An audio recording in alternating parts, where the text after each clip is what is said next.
Story की शुरुआत एक रूम को दिखाते हुए होती है जिस जगह पर एक बंदा सो रहा होता है जिसका नाम कोरिन है। वो तुरंत ही उठ जाता है और उसकी आंखें खुलती है और वो कहने लगता है आखिरकार मैं कहाँ हूँ। उसे स्टार्टिंग में कुछ भी समझ में नहीं आ रहा होता, तभी वो बाहर की तरफ देखता है। बाहर की तरफ देखने के बाद उसे सारी चीजें धीरे धीरे कर समझ में आने लगती हैं। वो बोलता है ये तो वही गेम है जिसको वो लंबे टाइम से खेलता आ रहा है। इसकी स्टोरी 3 साल पहले टेक प्लेस करती है और इस टाइम पर मैं कैरेक्टर की बॉडी के अंदर हूँ। इस गेम का नाम हीरोइक लेजेंड ऑफ आरहान है और इस गेम में मैं काफी ज्यादा अच्छा हुआ करता था। और इसी के साथ ही वो ये भी बताने लगता है कि इस गेम की स्टोरी एक एकेडमी में टेक प्लेस करती है जिस जगह पर काफी सारे डेंजरस इवेंट्स होते हैं और हमारे मेन कैरेक्टर को सर्वाइवल के लिए काफी सारी फाइट्स भी करनी पड़ती है। और इसी के साथ ही जब ये सारी चीजें सही हो जाती है, हमारा मेन कैरेक्टर स्ट्रांग बन जाता है, तभी एंड ऑफ वर्ल्ड की स्टार्ट हो जाती है। उस टाइम पर ऐसे ऐसे मॉन्स्टर दिखाई देने लगते हैं जिनके बारे में किसी ने भी नहीं सोचा था और सभी को ऐसा लग रहा था जो ये पूरी की पूरी दुनिया है ये उसी टाइम पर खत्म हो जाएगी। लेकिन उस टाइम पर जो हमारा मेन कैरेक्टर होता है वो फाइनल बॉस को डिफीट करके सभी लोगों की जान को बचा लेता है। इसकी काफी सारी अलग अलग एंडिंग्स है और मैंने इस जगह पर सारी की सारी एंडिंग्स को खेल रखा है और सारी की सारी एंडिंग्स को कंप्लीट कर रखा है, जिस वजह से मुझे चिंता करने की बिल्कुल भी जरूरत नहीं है। बस मुझे इस जगह पर मेन कैरेक्टर के साथ रहना है। और वैसे भी इस टाइम पर जो आर्क चल रहा है उसके अकॉर्डिंग इस टाइम पर विलेज के ऊपर हमला होने वाला है मॉन्स्टर से, जिसके बाद जो मेन कैरेक्टर है वो सभी के सभी विलेजर्स को बचाएगा। और इसी के साथ ही हमें पता चलता है कोरिन एक एनपीसी है। इसी के साथ ही जो कोरिन होता है वो विलेज में घूम रहा होता है और इसी के साथ ही सभी लोगों से बातचीत करने लगता है और कहता है मुझे इस जगह पर मेन कैरेक्टर को ढूंढना होगा क्योंकि स्टोरी टाइम में इसी जगह पर मेन कैरेक्टर होता है और आगे चलकर वो काफी ज्यादा अमीर हो जाता है। और वैसे भी मैंने सारी की सारी पॉसिबल एंडिंग्स को खेला है जिस वजह से मुझे सारी चीजों के बारे में पहले से ही पता है। तभी उसकी नजर साइड में एक लड़के के ऊपर पड़ती है जिसका नाम पार्क है और वो इस जगह पर रो रहा होता है। कोरिन कहने लगता है यही तो इस स्टोरी का मेन कैरेक्टर है पार्क। इसको इस जगह पर इस तरीके से देखने के बाद तो कोरिन पूरे तरीके से हैरान हो जाता है और कहने लगता है स्टोरी टाइम में पार्क इस तरीके से बिल्कुल भी नहीं रोया था, मुझे इस जगह पर काफी सारी चीजें अलग लग रही है। तभी इस जगह पर जो पार्क होता है अपने फेस के ऊपर हाथ रखते हुए कहने लगता है अब मैं अपने लिए जीऊंगा और अपनी पावर को इतना बढ़ाऊंगा कि कोई भी इस जगह पर मेरा सामना ना कर सके। तभी इस जगह पर कोरिन की एंट्री होती है। कोरिन उसके हाथ को पकड़ते हुए कहने लगता है तुम्हें चिंता करने की बिल्कुल भी जरूरत नहीं है, मैं इस जगह पर तुम्हारी मदद करूंगा। और इस जगह पर कोरिन को देखने के बाद तो पार्क पूरे तरीके से हैरान हो जाता है और तभी कोरिन को पता चलता है पार्क भी इस जगह पर उसी की तरह उसी के वर्ल्ड से आया है और उसको इस गेम के बारे में बिल्कुल भी नॉलेज नहीं है। लेकिन इस जगह पर कोरिन को इस गेम की काफी ज्यादा नॉलेज होती है जिस वजह से वो पार्क की काफी ज्यादा हेल्प कर रहा होता है क्योंकि इस टाइम पर वो एक मेन कैरेक्टर की बॉडी के अंदर है। इस दुनिया को बचाने के लिए मेन कैरेक्टर की पावर को बढ़ाना होगा। इसी के साथ ही पार्क के बारे में बताया जाता है जो कि एक प्लेयर है। इसी के साथ ही उसके सामने एक सिस्टम विंडो ओपन होती है लेकिन इस सिस्टम विंडो के बारे में उसे कुछ भी नहीं पता होता आखिरकार इसमें क्या करना है। तभी इस जगह पर कोरिन की एंट्री होती है। कोरिन बोलने लगता है तुम एक मैजिशियन बनना चाहते हो, एक मेज बनना चाहते हो, इसीलिए तुम्हें इन पॉइंट्स को प्लस करना चाहिए जिसके बाद तुम इस जगह पर मेज की एबिलिटीज को एक्टिव कर पाओगे। ये सुनने के साथ ही वो तो पूरे तरीके से हैरान हो जाता है क्योंकि उसे इस गेम के बारे में ज्यादा चीजें नहीं पता, लेकिन कोरिन उसकी पूरी हेल्प कर रहा होता है। इसी तरीके से पार्क यानी कि प्लेयर धीरे धीरे करके स्ट्रॉन्ग बनता जा रहा होता है और इसी के साथ ही कोरिन भी अपनी एबिलिटीज को बढ़ाए जा रहा होता है। लेकिन एक मेन कैरेक्टर के अकॉर्डिंग उसकी एबिलिटी काफी ज्यादा कम होती है। हम देखते हैं इस जगह पर जो पार्क होता है वो धीरे धीरे करके इतना ज्यादा स्ट्रॉन्ग हो जाता है कि वो काफी सारे बड़े बड़े मॉन्स्टर को इजीली टेक डाउन कर लेता है। लेकिन एक टाइम पर जब ये लोग एक मिशन पर आए होते हैं कोरिन का इस जगह पर ध्यान बिल्कुल भी नहीं होता। एक हेल हाउंड उसकी तरफ काफी ज्यादा तेजी से पड़ रहा होता है उसकी तरफ हमला करने के लिए। इसी के साथ ही जो पार्क होता है वो बोलने लगता है शांत हो जाओ इस जगह पर और इसी के साथ ही पीछे वाले मॉन्स्टर के ऊपर हमला कर देता है। और हम देखते हैं वो इतना ज्यादा स्ट्रॉन्ग हो चुका था कि एक हेल हाउंड को हराने में उसे जरा टाइम बिल्कुल भी नहीं लगता। वो थोड़ी सी टाइम में इस हेल हाउंड को डिफीट कर देता है। तभी पार्क इस जगह पर कहने लगता है कोरिन क्या तुम ठीक हो? इस जगह पर कोरिन बोलता है हाँ मैं ठीक हूँ, लेकिन अपना ख्याल रखो सामने की तरफ से काफी सारे और मॉन्स्टर आ रहे होते हैं। जबकि इस जगह पर कोरिन एक वॉरियर है इसीलिए वो फ्रंट लाइन पर फाइट कर रहा होता है, जबकि पीछे से जो पार्क है वो मैजिक से इस जगह पर सारे के सारे मॉन्स्टर को डिफीट कर दे रहा है। इसी के साथ ही ये लोग इस जगह पर अपनी टीम भी बना लेते हैं। अपनी टीम बनाकर ये लोग काफी सारे मॉन्स्टर्स को मारा कर देते ताकि ये लोग अलग अलग विलेजेस की प्रोटेक्शन कर सके। इनमें सबसे ज्यादा पावरफुल पार्क था और इसी के साथ ही कोरिन अगले नंबर पर आता था क्योंकि उसकी जो स्वॉर्डमैनशिप स्किल्स थी और वो वॉरियर इतना ज्यादा स्ट्रॉन्ग था कि कोई भी मॉन्स्टर उसके सामने बिल्कुल भी नहीं टिक पाता था और काफी सारे मॉन्स्टर को तो वो अकेले ही खत्म कर देता था। इसी के बाद ही इस पूरे के पूरे वर्ल्ड में इस बारे में काफी सारी चर्चाएं होने लगी कि दो बंदों का डुओ इस जगह पर काफी ज्यादा स्ट्रॉन्ग है और वो डुओ और किसी का नहीं बल्कि पार्क और कोरिन का है क्योंकि ये दोनों ही काफी ज्यादा स्ट्रॉन्ग थे। लेकिन इस जगह पर जो कोरिन होता है उसको पार्क के अंदर काफी सारी चीजें अजीब लगती है। इसी के साथ ही जो पार्क होता है वो कोरिन के लिए एक ड्रिंक को लेकर आता है और उससे कहने लगता है ये इस जगह पर एक हाई ग्रेड का लिक्विड है, तुम्हें इसे पी लेना चाहिए, इससे जो तुम्हारी स्ट्रेंथ और पावर है वो काफी ज्यादा बढ़ जाएगी। कोरिन भी इस जगह पर कुछ नहीं सोचता और तुरंत ही उस ड्रिंक को पी लेता है, जिसके बाद उसकी फीलिंग नेक्स्ट लेवल की होती है। इस जगह पर ये दोनों अकेले नहीं होते बल्कि इनकी टीम भी इस जगह पर होती है जिसमें सारे के सारे लड़के भरे हुए हैं। और इस जगह पर ये बात सोचने के बाद कोरिन को भी काफी ज्यादा हैरानी होती है क्योंकि इस गेम में काफी सारी फीमेल लीड्स भी थी। ज्यादातर तो ट्रायल से पहले ही मारी गई थी लेकिन कुछ इस जगह पर एकेडमी में आने के बाद भी मारी गई। उसके बारे में इस जगह पर कोरिन को कुछ भी समझ में नहीं आ रहा क्योंकि कोरिन को ये सारी मौतें इस जगह पर काफी ज्यादा अजीब और क्रीपी लग रही है क्योंकि इन सभी को मारने के बाद उस किलर ने अपने पीछे कोई भी सबूत नहीं छोड़ा और वो किलर काफी ज्यादा स्ट्रॉन्ग है। इसके बारे में भी काफी सारी चर्चाएं हैं और इस जगह पर उसे पार्क के ऊपर पूरा शक होता है, क्योंकि पार्क ने इस जगह पर अपनी गिल्ड के अंदर अपने मेंबर्स में से किसी भी लड़की को रिक्रूट नहीं किया, बल्कि सारे के सारे लड़के ही भर रखे हैं। और इसी वजह से वो काफी ज्यादा परेशान होता है और कहने लगता है मुझे इस बंदे की समझ बिल्कुल भी नहीं आती, ये धीरे धीरे कर मेन कैरेक्टर के पास से बिल्कुल भटकता जा रहा है। अगर इसी तरीके से चलता रहा तो कहानी का एंड बिल्कुल भी सही नहीं होगा। मुझे ऐसा लगता है मैंने इस टाइम पर एक न्यू एंडिंग को डिस्कवर किया है, जिस वजह से काफी सारी प्रॉब्लम्स क्रिएट हो रही है। तभी वो इस जगह पर बताने लगता है जो ओडिन फैमिली की एक लेडी थी, उसके पास इस जगह पर 6 एम्परर स्वॉर्ड में से एक एम्परर स्वॉर्ड थी, लेकिन वो भी मारी गई, जिस वजह से कोरिन को इस दुनिया के अंदर कुछ भी ठीक नहीं लग रहा। उसे ऐसा लग रहा है कि अब जो कहानी है वो अपने मार्ग से पूरे तरीके से भटक चुकी है। अब इस जगह पर जो कुछ भी होने वाला है उसके बारे में उसे नहीं पता। वो इस मर्डर मिस्ट्री के बारे में जानना चाहता है, इस वजह से वो काफी लंबे टाइम से इनके ऊपर रिसर्च कर रहा है और उसे जो फाइनल लीड मिली है उसके हिसाब से उसे इस जगह पर पार्क के ऊपर थोड़ा बहुत शक है, लेकिन इस जगह पर वो पार्क के ऊपर पूरे तरीके से शक नहीं कर सकता, क्योंकि वो इस स्टोरी का मेन कैरेक्टर है। आखिरकार वो इस तरीके की चीजें क्यों करेगा, इसीलिए उसे कुछ भी समझ में नहीं आ रहा होता और वो इसी के बाद ही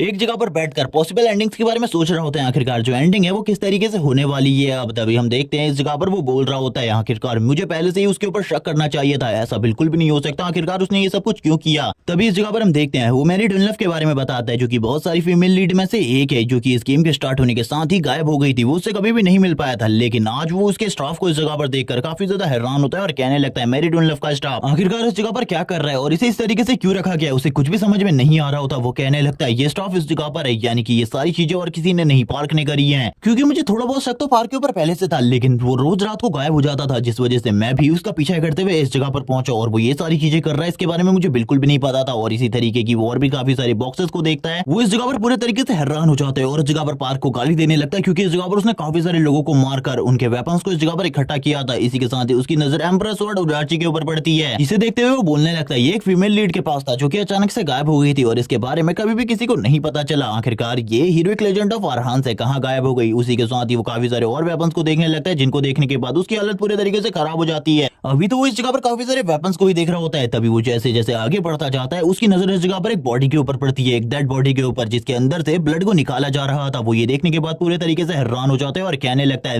मैरी डुनोलिफ आखिरकार इसकी बॉडी इस जगह पर क्या कर रही है, ये तो इस जगह पर स्टार्टिंग में ही गायब हो गई थी। ये देखने के बाद तो पूरे तरीके से हैरान हो जाता है, उसकी आंखें इस जगह पर फटी की फटी रह जाती हैं, क्योंकि इसकी डेड बॉडी अभी भी सेव होती है, प्रिजर्व होती है। तभी पार्क इस जगह पर एंट्री होती है। पार्क इस जगह पर आते हुए कहने लगता है कोरिन तो आखिरकार तुम्हें इन सारी चीजों के बारे में पता चल गया। जब तुमने इन सारी चीजों के बारे में पता लगाना स्टार्ट किया था मुझे बिल्कुल भी नहीं लगा था तुम आखिरकार इस जगह पर पहुंच जाओगे, तुम्हें मेरे ऊपर कभी शक भी होगा, लेकिन देखो आज तुम इस जगह पर हो। तभी कोरिन इस जगह पर कहने लगता है जो कुछ भी तुम ये कर रहे हो इन्हें बंद कर दो, ये बिल्कुल भी सही नहीं है इस जगह पर। तभी पार्क उसकी बात सुनते हुए बोलता है क्या तुम्हें पता है इस लड़की का बुलेट कितना ज्यादा यूनिक है, इसके ऊपर मैंने लंबे टाइम तक रिसर्च करी है, जिसके बाद मैंने एक ऐसे लिक्विड को बनाया है, एक ऐसे लिक्विड को फॉर्ज किया है जिससे हम दोनों अपनी बॉडी को और भी ज्यादा स्ट्रॉन्ग बना सकते हैं। ये बातें सुनने के बाद तो कोरिन पूरे तरीके से हैरान हो जाता है और वो पीछे की तरफ देखने लगता है। तभी वो कहता है ये लिक्विड, उसकी ऐसी बात सुनने के बाद पार्क बोलने लगता है हाँ ये वही लिक्विड है जो कि इस जगह पर मैंने तुम्हें दिया था और तुमने उस लिक्विड को पी लिया था। ये सुनने के साथ ही इस जगह पर जो कोरिन होता है वो पूरे तरीके से हैरान हो जाता है और कहने लगता है ऐसा बिल्कुल भी नहीं हो सकता, आखिरकार तुमने इसका सबसे पहला एक्सपेरिमेंट मेरे ऊपर किया। हम देखते हैं उसे वॉमिटिंग होने लगती है, उसे इस जगह पर कुछ भी ठीक नहीं लग रहा होता, वो तुरंत ही नीचे बैठ जाता है। पार्क बोलने लगता है तुम्हें इस जगह पर इतनी ज्यादा चिंता नहीं करनी चाहिए, ये बस एक एनपीसी है, अगर तुम इन एनपीसी की इतनी ज्यादा चिंता करोगे तो हम आगे बढ़कर और भी ज्यादा स्ट्रॉन्ग कैसे हो सकते हैं। ये सुनने के साथ ही कोरिन को गुस्सा आने लगता है। कोरिन कहता है तुमने ये जो चीजें करी है इसके लिए इस जगह पर तुम्हें परिणाम चुकाने होंगे, लेकिन तभी इस जगह पर पार्क बोलने लगता है तुम्हें पता है इस जगह पर मैं एक मेन कैरेक्टर हूँ।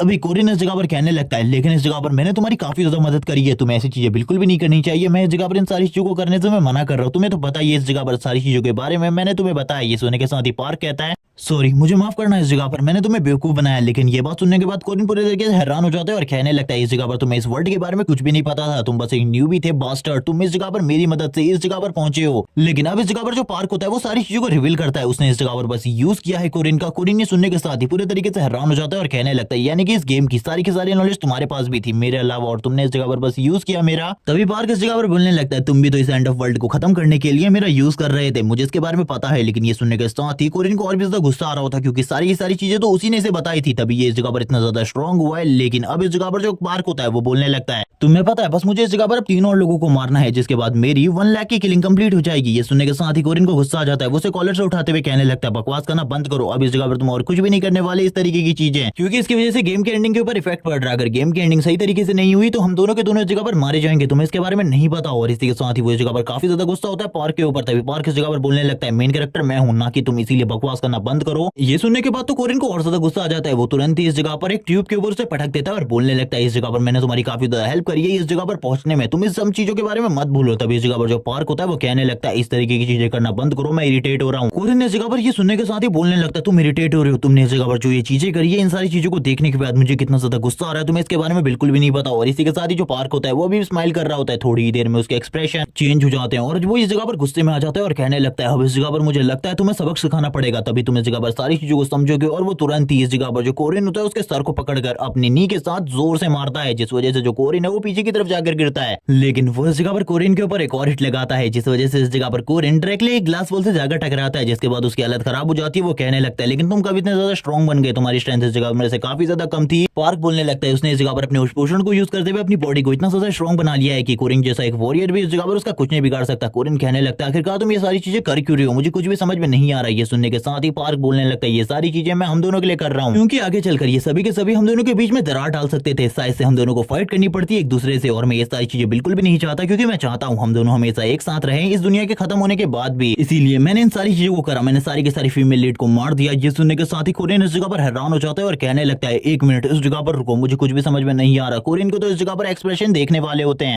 कोरिन के पसीने छूटने लगते हैं। कोरिन कहता है, क्या तुम इस जगह पर सही में कोई लड़का हो, मुझे इस जगह पर बिल्कुल भी समझ में नहीं आ रहा। तभी वो इस जगह पर अपने हाथों को पटकते हुए कहता है, इसीलिए इस जगह पर तुमने हमारी गिल्ड के अंदर भी किसी भी लड़की को ज्वाइन नहीं किया, क्योंकि तुम इस जगह पर लड़कों को पसंद करते हो। ये सुनने के साथ ही हम देखते हैं कोरिन के तो इस जगह पर हालत खराब हो जाती है। तभी इस जगह पर पार्क आगे बढ़ते हुए कहता है, अब तुम्हें इसके बारे में पता चल चुका है, इसीलिए इस जगह पर अब तुम इस जगह से बाहर कभी भी नहीं निकल पाओगे। अब मैं इस जगह पर तुम्हें कैद करके रखने वाला हूँ इस दुनिया के खत्म होने तक। जब ये दुनिया पूरे तरीके से खत्म हो जाएगी, मैं बॉस मॉन्स्टर को मार दूंगा, उसके बाद मैं तुम्हें आजाद करने के लिए इस जगह पर आऊंगा। और इसी के साथ स्माइल करने लगता है और ये भी बोलता है कि मैं इस जगह पर और किसी को नहीं बल्कि तुमको पसंद करता हूँ। ये सुनने के साथ ही कोरिन की तो इस जगह पर हालत खराब हो जाती है। कोरिन इस जगह पर कहने लगता है, आखिरकार तुम किस बारे में बात कर रहे हो, और उसके मुंह पर एक जबरदस्त पंच मारता है और बोलने लगता है, तुमने इस जगह पर मेरी जिंदगी को पूरे तरीके से खराब कर दिया बास्टर्ड, मैं इस जगह पर तुम्हें बिल्कुल भी नहीं छोड़ने वाला। वो इस जगह पर काफी ज्यादा हैरान होता है इन सारी चीजों को देखकर, लेकिन अभी भी इस जगह पर पार्क को कुछ भी नहीं हुआ होता, क्योंकि पार्क तो एक मैजिशियन है और उसने वैसे भी अपनी बॉडी को स्ट्रेंथन कर लिया है। इसीलिए वो अपनी मैजिक को यूज करते हुए इस जगह पर काफी सारी चेन्स को ले आता है, जो चेन्स इस जगह पर तुरंत ही कोरिन को पकड़ लेती है। कोरिन की हालत इस जगह पर खराब होने लगती है। कोरिन कहता है, मुझे छोड़ दो और मुझे इस जगह से जाने दो, मैं इस जगह पर बिल्कुल भी नहीं रुकना चाहता। वो अपनी स्ट्रेंथ को यूज करते हुए इन्हें तोड़ने की कोशिश करता है, लेकिन ये चेन्स इतनी ज्यादा स्ट्रॉन्ग होती है कि कोरिन इस जगह पर अपनी फुल स्ट्रेंथ को यूज करते हुए भी इन चेन्स को नहीं तोड़ पा रहा होता। इसी के साथ ही पार्क उसके पास आता है और पास आते हुए कहने लगता है, इन सारी चीजों के बारे में भूल जाओ, तुम इन सारी चीजों को कभी भी नहीं कर पाओगे, तुम्हारा इस जगह से आजाद होना नामुमकिन है। और इसी के साथ ही हम देखते हैं उसकी बॉडी से काफी ज्यादा किलिंग इंटेंट निकल रहा होता है। इसी के साथ ही जो कोरिन होता है वो कहने लगता है, आखिरकार तुम ये सारी चीजें कर क्यों रहे हो, मुझे कुछ भी समझ में नहीं आ रहा। और वो जोर जोर से चिल्लाना स्टार्ट कर देता है और कहता है, मुझे बाहर निकालो। लेकिन अब जो पार्क होता है वो इस जगह पर उसे कैद कर निकल जाता है और कहने लगता है, जब मैं उस फाइनल बॉस को डिफीट कर लूंगा उसके बाद मैं तुम्हारे पास आऊंगा। और हम देखते हैं वो इस जगह पर अपनी किसी स्पेल को भी इस जगह पर कास्ट करके चला जाता है, ताकि और कोई भी इस जगह पर ना आ सके। और वो स्माइल करने लगता है लास्ट टाइम पर, क्योंकि अब वो जाने वाला था फाइनल बॉस के साथ फाइट पे। इसी के साथ ही सीन शिफ्ट होता है और हम देखते हैं कोरिन को इस जगह पर एक बीच पर लेटा हुआ। कोरिन इस जगह पर कहने लगता है, आखिरकार क्या हुआ, मुझे कुछ भी समझ में नहीं आ रहा, क्या उसने फाइनल बॉस को डिफीट कर दिया। लेकिन इन सारी सिचुएशन को देखते हुए तो मुझे ऐसा नहीं लगता,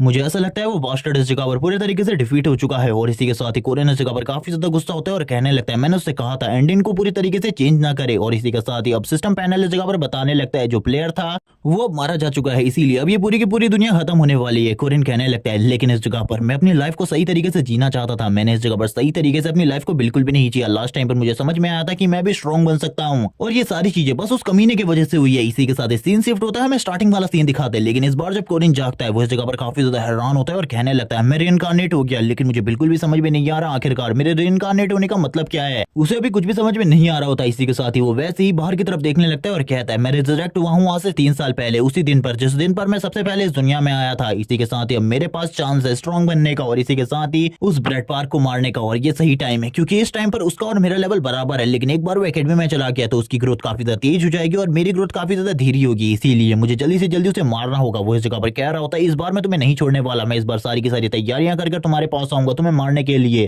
और जो तुमने पिछली बार मेरे साथ जो कुछ भी किया था उन सारी चीजों का हिसाब तुम्हें इस बार देना होगा। तभी वो कहने लगता है, एक डैम जो कि इस जगह पर पूरे तरीके से टूट गया था, इस टाइम पर तो मुझे बिल्कुल भी समझ में नहीं आया था आखिरकार इस डैम के टूटने के बाद जो इस जगह पर पार्क है वो इतना ज्यादा क्यों हंस रहा था, लेकिन अभी मुझे सारी की सारी चीजें समझ में आ रही है। उस जगह पर जो एकमात्र ब्रिज था वो भी इस बाढ़ की वजह से टूट गया था, और इस वजह से सारे के सारे लोगों को फॉरेस्ट के रास्ते से निकलना पड़ता है एकेडमी की तरफ, और उसके पास एक अच्छा चांस होता है काफी सारे लोगों को मारने का, जिन लोगों को वो मारना चाहता था, यानी कि उन सारी की सारी फीमेल लीड्स को जो कि इस जगह पर एकेडमी की तरफ जा रही थी। इसी वजह से वो इस जगह पर 30 दिनों तक गायब था। अब मुझे सारी की सारी चीजें समझ में आ रही है, आखिरकार स्टोरी लाइन इतनी ज्यादा चेंज कैसे हुई। अब इस जगह पर वो धीरे धीरे कर जाकर पास की सारी चीजों को याद करने लगता है जो कुछ भी इस जगह पर पार्क ने किया था, क्योंकि वो इस जगह पर जो एनपीसी प्लेयर थे वो इस जगह पर उनको कुछ भी नहीं समझा करता था। उसे ऐसा लगता था वो इस जगह पर अकेले ही इस पूरे के पूरे गेम को एंड कर सकता है, लेकिन ऐसा बिल्कुल भी नहीं है। बिना एनपीसी के तुम इस जगह पर गेम को एंड नहीं कर सकते। सभी लोगों की मदद के बिना इस गेम को फिनिश करना नामुमकिन है। और वो इसी बारे में बात करते हुए काफी ज्यादा तेजी से दौड़ना स्टार्ट कर देता है और कहता है अभी भी मेरे पास 5 दिन है, क्योंकि 5 दिनों बाद एकेडमी के रिक्रूटमेंट स्टार्ट होने वाले, इसीलिए मुझे सारी की सारी चीजों को सही तरीके से करना होगा इस बार, क्योंकि इस टाइम पर जो मेरा रैंक है वो 5 है और इसी के साथ ही जो पार्क का रैंक है वो भी 5 है। लेकिन एकेडमी में जाने के बाद उसका रैंक काफी ज्यादा तेजी से बढ़ा था। मुझे इस बारे में सारी की सारी चीजें याद है और वो इन सारी चीजों को अब हमें एक्सप्लेन करने लगता है कि पार्क धीरे धीरे करके इतना ज्यादा स्ट्रॉन्ग बन जाता है कि उसको हराना मेरे लिए भी नामुमकिन हो गया था पिछली बार में, क्योंकि मैं तो काफी ज्यादा स्ट्रॉन्ग था लेकिन मेरे लिए भी उसे हराना बहुत ज्यादा मुश्किल था। इस हिसाब से मुझे अब ऐसा लगता है बॉस को हराना इससे भी ज्यादा मुश्किल होगा। हम देखते हैं इस जगह पर जो कोरिन होता है काफी ज्यादा तेजी से भाग रहा होता है किसी चीज को ढूंढने के लिए, और इसी के साथ ही वो एक मशरूम के पास पहुंचने के बाद तुरंत ही रुक जाता है और इस मशरूम को देखते हुए कहता है कि मशरूम इस जगह पर मेरी हेल्प करेगी, और तुरंत ही उस मशरूम को इकट्ठा कर लेता है और कहने लगता है ये इस जगह पर मेरी मदद करने वाली है पार्क को मारने में। लेकिन इसके बारे में वो नहीं बताता आखिरकार कैसे। लेकिन इस टाइम पर कोरियन इतना ज्यादा गुस्सा होता है कि वो इस जगह पर कुछ भी नहीं समझ रहा होता और कहने लगता है मैं तुम्हें मार कर रहूंगा, तुमने जो इस जगह पर गलतियां करी है पिछली बार वो इस बार बिल्कुल भी नहीं दोहराने दूंगा मैं तुम्हें। इसी के बाद 5 दिन बाद एक रात का सीन दिखाते हैं जिस जगह पर ओडेन फैमिली के सभी लोग अपनी यंग मिस्ट्रेस को लेते हुए आगे की तरफ बढ़ रहे होते हैं, और इसी के साथ ही वो सभी लोग इस जगह पर प्रोटेक्शन की सारी जिम्मेदारी को सही तरीके से फॉलो कर रहे होते हैं। लेकिन इसी के साथ ही इस जगह पर एंट्री होती है पार्क की, जो इस जगह पर आते हुए कहने लगता है मैं भी आगे की तरफ एकेडमी की तरफ जा रहा हूँ, क्या तुम लोग मुझे भी अपने साथ ले जा सकते हो। इसी के साथ ही हम एक अंकल को देखते हैं जो सभी लोगों से कहने लगते हैं जल्दी इस जगह से निकलते हैं, सभी लोग इस जगह पर गाड़ी में आ जाओ। सभी लोग इस जगह पर हंसते खेलते हुए आगे की तरफ बढ़ने लगते हैं, लेकिन इन लोगों को कुछ भी नहीं पता था पार्क को अपने साथ लेने के बाद इन लोगों के साथ क्या होने वाला है। पार्क इस जगह पर स्माइल देने लगता है, तभी पीछे की तरफ से काफी ज्यादा तेज तेज की आवाजें आने लगती है जो कि इस जगह पर किसी मॉन्स्टर की होती हैं, और तभी इस जगह पर उस लड़की के ऊपर एक खतरनाक हमला होता है और ये हमला किसी वुड से हुआ था। तभी इस जगह पर जो वॉरियर होता है वो उस लड़की को साइड में हटाते हुए कहने लगता है जल्दी इस जगह से हटो, और इसी के साथ ही हम देखते हैं वो जो हमला होता है वो इस जगह पर इतना ज्यादा तेज होता है कि उसके सामने अगर वो लड़की आ चुकी होती तो अभी तक वो मारी जा चुकी थी। इन लोगों को कुछ भी समझ में नहीं आ रहा होता आखिरकार इस जगह पर क्या हो रहा है। इसी के साथ ही जो वॉरियर होते हैं वो सामने की तरफ आते हैं, और इसी के साथ ही जो इस जगह पर पार्क होता है वो भी सामने की तरफ आ जाता है। हमें लेवल 2 के एक वुल्फ बीस्ट का सीन दिखाया जाता है जो कि इस जगह पर जोर जोर से रोर करना स्टार्ट कर देता है। इसी के साथ ही कोरिन का सीन दिखाते हैं। कोरिन इस जगह पर इन सारी चीजों के बारे में समझ जाता है इस जगह पर अब क्या होने वाला है, और इन सारी चीजों को और किसी ने नहीं बल्कि एक ही बंदे पार्क ने प्लान किया है, और उसे उस जगह पर पहुंचकर जल्दी से जल्दी उसके प्लान को पूरे तरीके से नाकामयाब करना होगा। इसी के साथ ही इस वेयरवुल्फ का सीन दिखाते हैं जो ये वेयरवुल्फ होता है इस जगह पर सारे के सारे सोल्जर्स को मार रहा होता है ओडिन फैमिली के, ताकि इस जगह पर ओडिन फैमिली का कोई भी ना बचे। जबकि इस जगह पर कोरिन कह रहा होता है मुझे उन सभी लोगों को बचाना होगा, इसीलिए जल्दी से जल्दी उस जगह पर पहुंचना होगा। सीन शिफ्ट होता है, सीन दिखाते हैं उस वेयरवुल्फ का जो कि इजीली इस जगह पर सभी लोगों को टेक डाउन कर रहा होता है। एक वॉरियर इस जगह पर सामने आ जाता है और कहने लगता है सभी लोग इस जगह से जल्दी निकलो, मैं इस जगह पर अपना सैक्रिफाइस देने वाला हूं, मैं इस मॉन्स्टर को इस जगह पर रोकने वाला हूं। लेकिन पार्क इस जगह से जाने वाला नहीं था क्योंकि उसका प्लान तो कुछ और ही था, इसीलिए वो कहने लगता है तुम लोग निकलो, मैं इस जगह पर वॉरियर के साथ रुकता हूं, मैं उनकी हेल्प करता हूं थोड़ी देर के लिए। लेकिन जो ओडेन फैमिली की सेकंड डॉटर होती है यानी कि अलीशा, वो इस जगह से जाने वाली नहीं थी, वो इस जगह पर उसे अपने साथ आने को कहती है क्योंकि वो कुछ भी कर उसकी जान बचाना चाहती थी। इसी के साथ ही हम देखते हैं जो इस जगह पर वो वेयरवुल्फ होता है वो थोड़ी ही देर में उस वॉरियर को मार देता है। अब उसके सामने अकेला पार्क खड़ा होता है, पार्क की पूरी शॉट कांप रही होती है, जबकि कोरिन भी इस जगह पर काफी ज्यादा तेजी से भागते हुए उस जगह पर पहुंचने की कोशिश कर रहा होता है। वो अपने मन में काफी सारी थ्योरीज बना रहा होता है आखिरकार उस जगह पर क्या चल रहा होगा, लेकिन उसे कुछ भी नहीं पता था सही मायने में तो। लेकिन हम देखते हैं तभी इस जगह पर जो वेयरवुल्फ होता है वो इस जगह पर पार्क की तरफ आगे बढ़ने लगता है उसके ऊपर हमला करने के लिए। लेकिन हमें बताया जाता है ये सारी की सारी चीजें पार्क का एक प्लान है, वो इस जगह पर कुछ भी कर अलीशा को मारना चाहता है, जिस वजह से उसने इस प्लान को बनाया है। तभी वो वेयरवुल्फ से कहने लगता है जल्दी से आओ मेरे ऊपर हमला करो, क्या तुम इस जगह पर मुझसे डर गए। लेकिन इसी के साथ ही जो अलीशा होती है वो तुरंत ही अपनी पालकी को छोड़ते हुए पार्क की तरफ आगे बढ़ती है पार्क को बचाने के लिए, और वो तुरंत ही वेयरवुल्फ के ऊपर अटैक कर देती है। वेयरवुल्फ इस जगह पर इस अटैक को अपने पंजों से रोकने लगता है। अलीशा भी ये देखकर हैरान हो जाती है और तुरंत ही पीछे की तरफ आ जाती है और कहने लगती है पार्क से पीछे की तरफ रहो, इस जगह खतरा धीरे धीरे कर बढ़ता जा रहा है, तुम इसका सामना बिल्कुल भी नहीं कर सकते। पार्क को इसके बारे में पता था, ओडेन फैमिली का कोई भी बंदा किसी भी बंदे को इस जगह पर इस तरीके से छोड़कर तो बिल्कुल भी नहीं भागेगा, इसीलिए उसने इस तरीके के प्लान को बनाया था। अब वो कहने लगता है मैं तो इस जगह पर कब से इसी मोमेंट का इंतजार कर रहा था तुम्हें मारने के लिए, क्योंकि मुझे इस जगह पर तुम्हारी उडाची चाहिए कुछ भी कर, क्योंकि ये इस जगह पर एक एम्परर स्वॉर्ड है। इसी के साथ ही हम देखते हैं उसके हार्ट में उडाची होती है जिसको हमने इसके कलेक्शन में भी देखा था, यानी कि इसी को मारकर इसने उडाची हासिल की थी। एलिसा इस जगह पर तैयार हो जाती है फाइट करने के लिए, जबकि दूसरी तरफ हमें सीन दिखाते हैं इस जगह पर पार्क का जो कि इस जगह पर तुरंत ही अपने पॉइजनस नाइफ को बाहर निकाल लेता है और पॉइजनस नाइफ को सामने की तरफ स्टैब कर देता है। ये देखने के साथ ही एलिशा हैरान हो जाती है और कहने लगती है आखिरकार तुम कर क्या रहे हो। पार्क कहने लगता है ये सारी चीजें